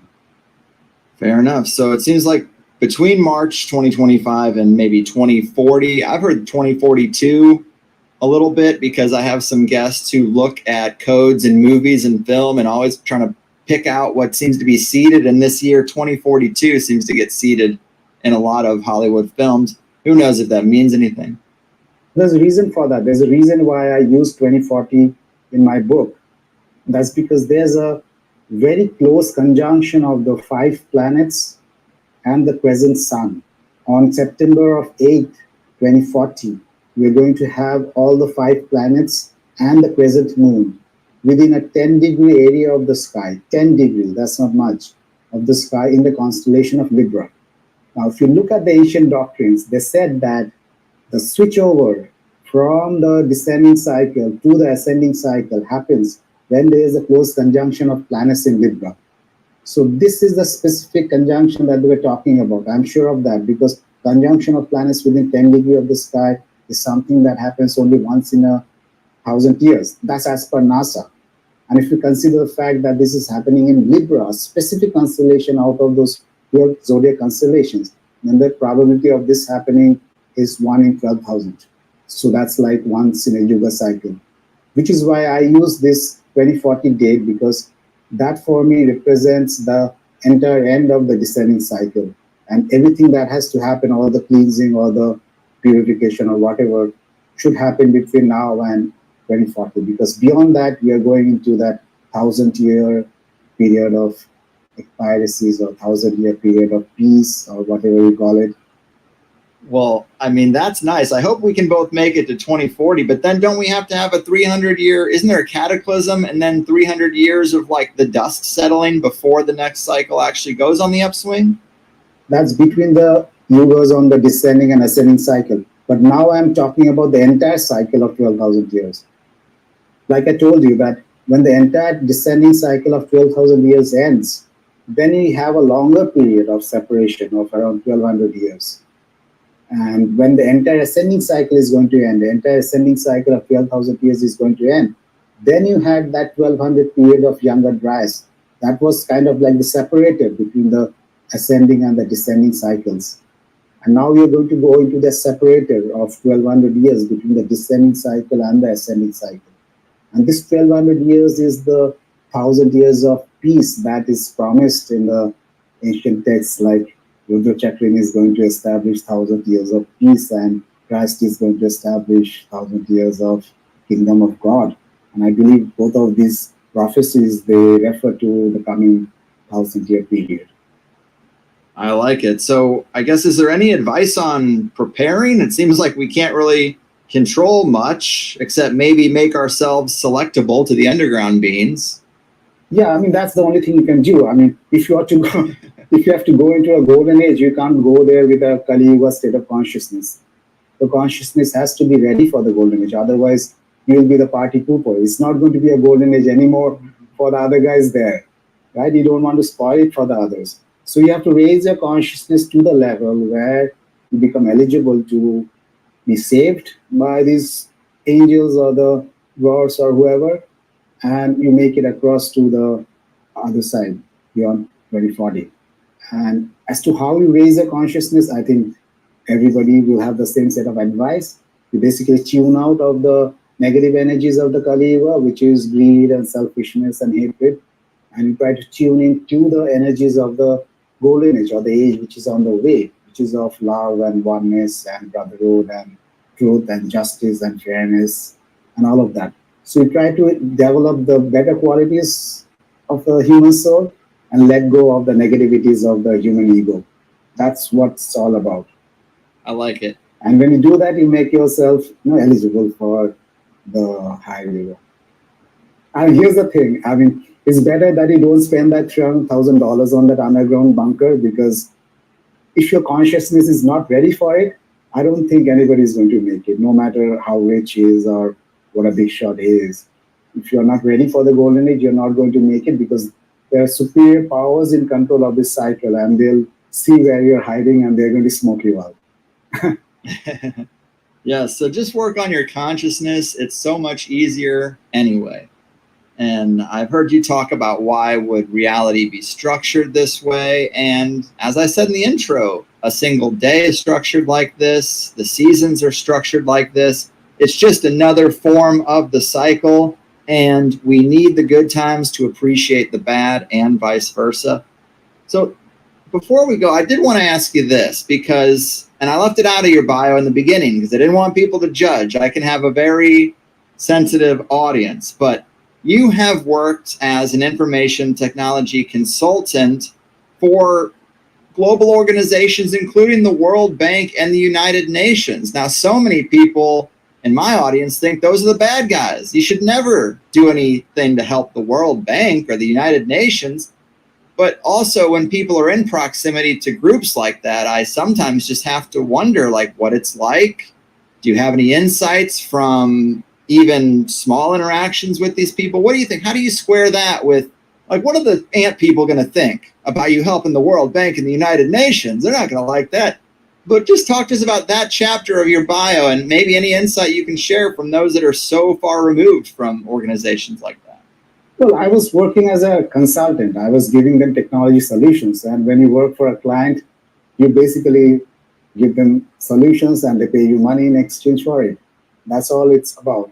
And as for the organization is concerned, I was working with the middle management, and the really bad stuff goes on in the top management. So it's true. When I was working, I really didn't have any insights into all of these organizations. I didn't even know the kind of activities they were involved in until much later. During the time that I was involved with these organizations, I was just working in a regular job, doing my thing. Fair enough. They didn't make you drink any blood before taking the job? Yeah, I mean, maybe there was some kind of divine guidance, because I did not apply for a job with them. I was actually working as a external consultant. I never thought about applying for a job, because if I did, maybe I would be in an orgy drinking blood right now. Well, I agree with you. These are huge organizations, and they have a lot of contracts out there, and it has nothing to do with what goes on at the top. But clearly, you're very good as an information technology consultant, or they wouldn't have found any value in your services. So you applied that mind to bigger and better things with the Yuga shift, and we're all better for it. So before I let you go, is there anything more to say to people about the book, getting it, or any other work you're working on, or the website, all that kind of stuff we like to leave people with if they want to follow up? Yeah, the book is called Yuga Shift. You're going to get it on Amazon. And my website is www.bibhudevmisra You'll find a lot of articles on ancient mysteries and stuff like that out there. And as per the parting thoughts, I would think that you shouldn't be scared about what's coming, because this is the kind of a transition that happens very rarely. And you're going to see a lot of new energies coming into this planet, a lot of new cosmic events happening, which we haven't witnessed before. A lot of, and the way between the dimensions might come apart. You might actually see more of these interdimensional beings. Fingers crossed. Yeah. So it's a time to be actually excited about, rather than be scared or frightened about. And personally, I don't even think about whether I'll make it across or not. I'm more interested in being part of this experience and using that to make myself into a better person, to learn more about our reality. And either way, even if we make it across, it's great. If we don't, we incarnate in a higher river, and that's great as well. Because none of us ever die. We just shed out this human body, we go off to our home in the stars, and we come back again later on. Whether we make it or not, it's a win-win situation as far as I'm concerned. Heck yeah. Cheers to that. Well, I appreciate your time and research. Take care and good luck on our path to the cosmic rock bottom. Thank you. Thanks, Rick, for having me. Say it ain't so, people. Cosmic rock bottom, if it wasn't already obvious. Man, it was really great. I love his emphasis on the crypto-terrestrial angle and this idea of beings taking us below to weather the storm when it all goes down. I like his emphasis on underground aquifers and water flow. His book is really great and goes deep into those aspects, super enjoyable. I personally don't get too hung up on the years or the segmentation of the cycle, because these arcs are so huge that even being off by 1% is the length of a human lifespan. But I said at the end of the analog show that this would be a good compliment, and I'm sure a lot of you would agree now. It's great that Bibu looked at other indigenous models and drew out the similarities. If you look at your show notes, you should see 2 images from the book that help you visualize the cycles and the adaptation by Bibu. I do think it makes a lot of sense when we have cycles of day and night, cycles of seasons, and why not scale that up to larger cosmic energy cycles that play on human consciousness as well? All kinds of weather and sunspots and solar flares affect our moods and mental state.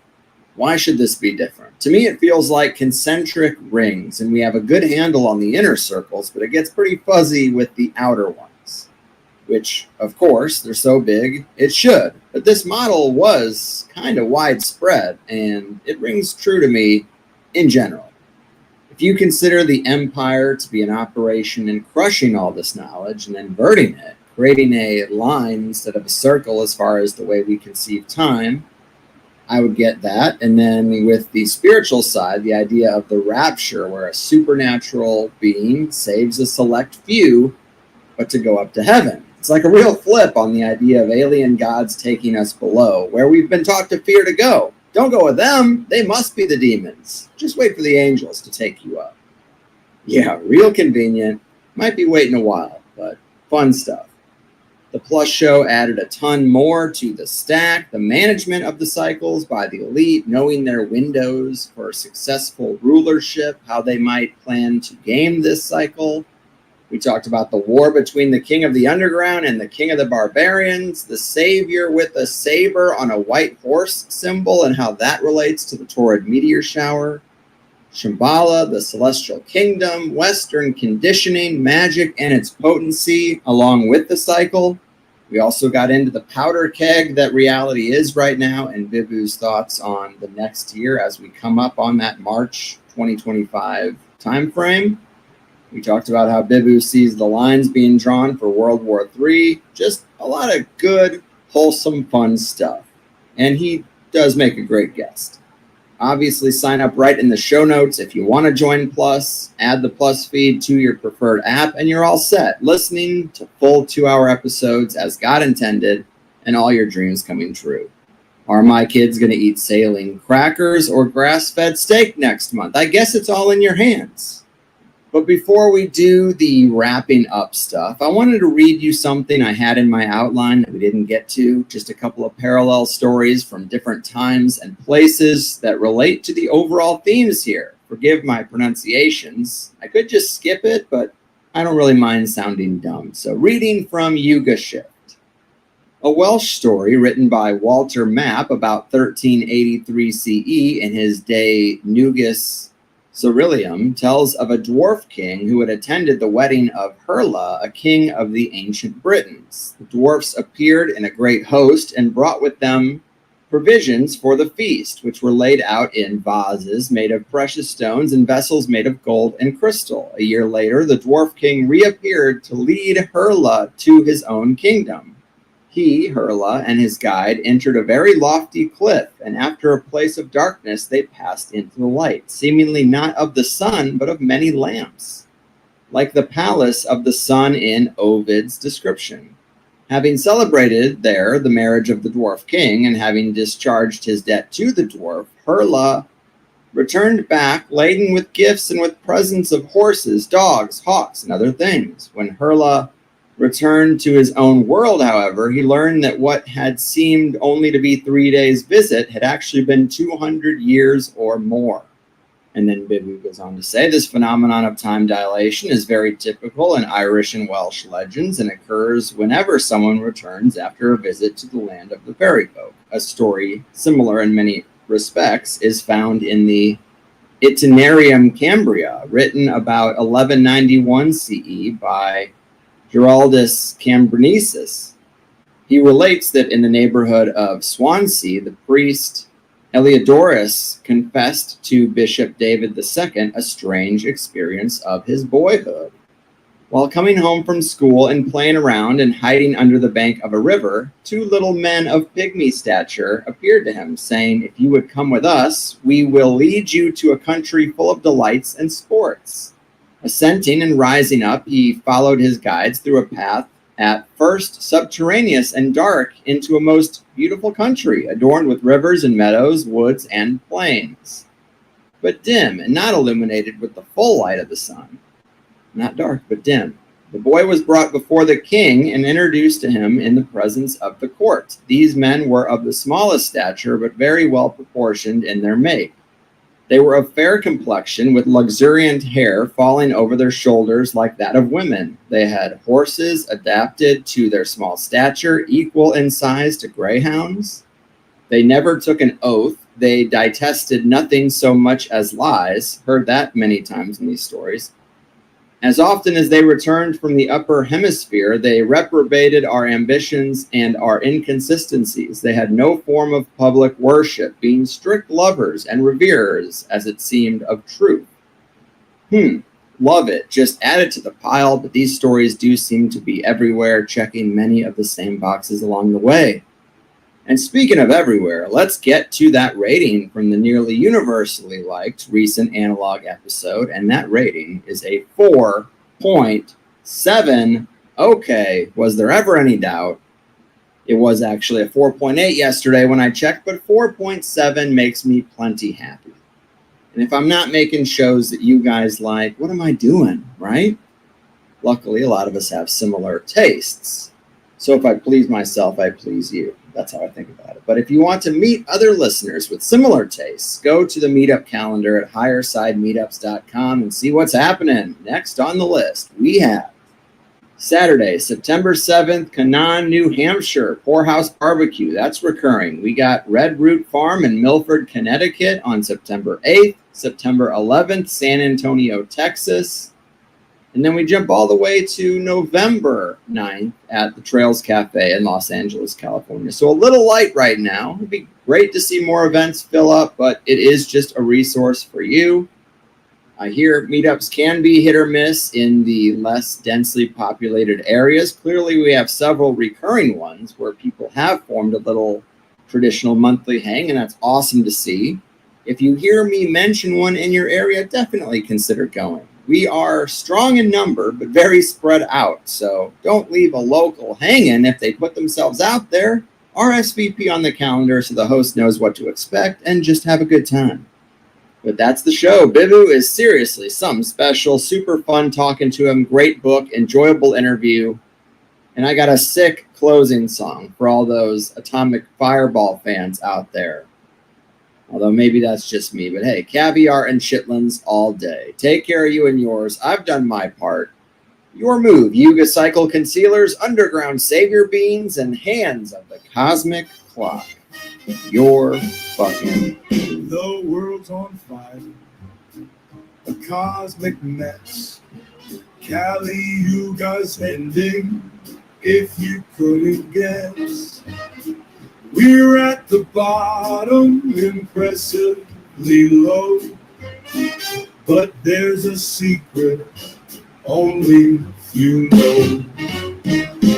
Cosmic rock bottom, burning on THC. Safe from the chaos, that's where we'll be. Alien gods are rising from deep below, taking us down, go with the flow.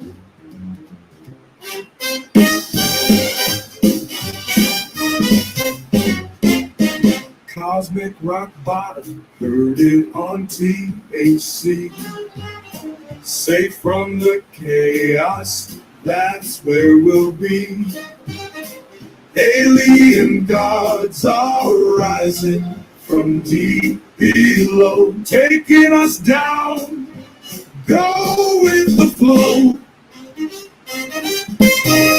They'll open the gates to a hidden realm inside, where peace and harmony go on for the ones who don't die. With ancient wisdom, they'll guide our way through the darkest hours of this fateful day. Cosmic rock bottom, hear it on THC, where peace and harmony go on for the ones who don't die. With ancient wisdom, they'll guide our way through the darkest hours of this fateful day. Cosmic rock bottom, hear it on THC. Safe from the chaos, that's where we will be. Alien gods are rising from deep below, taking us down, go with the flow.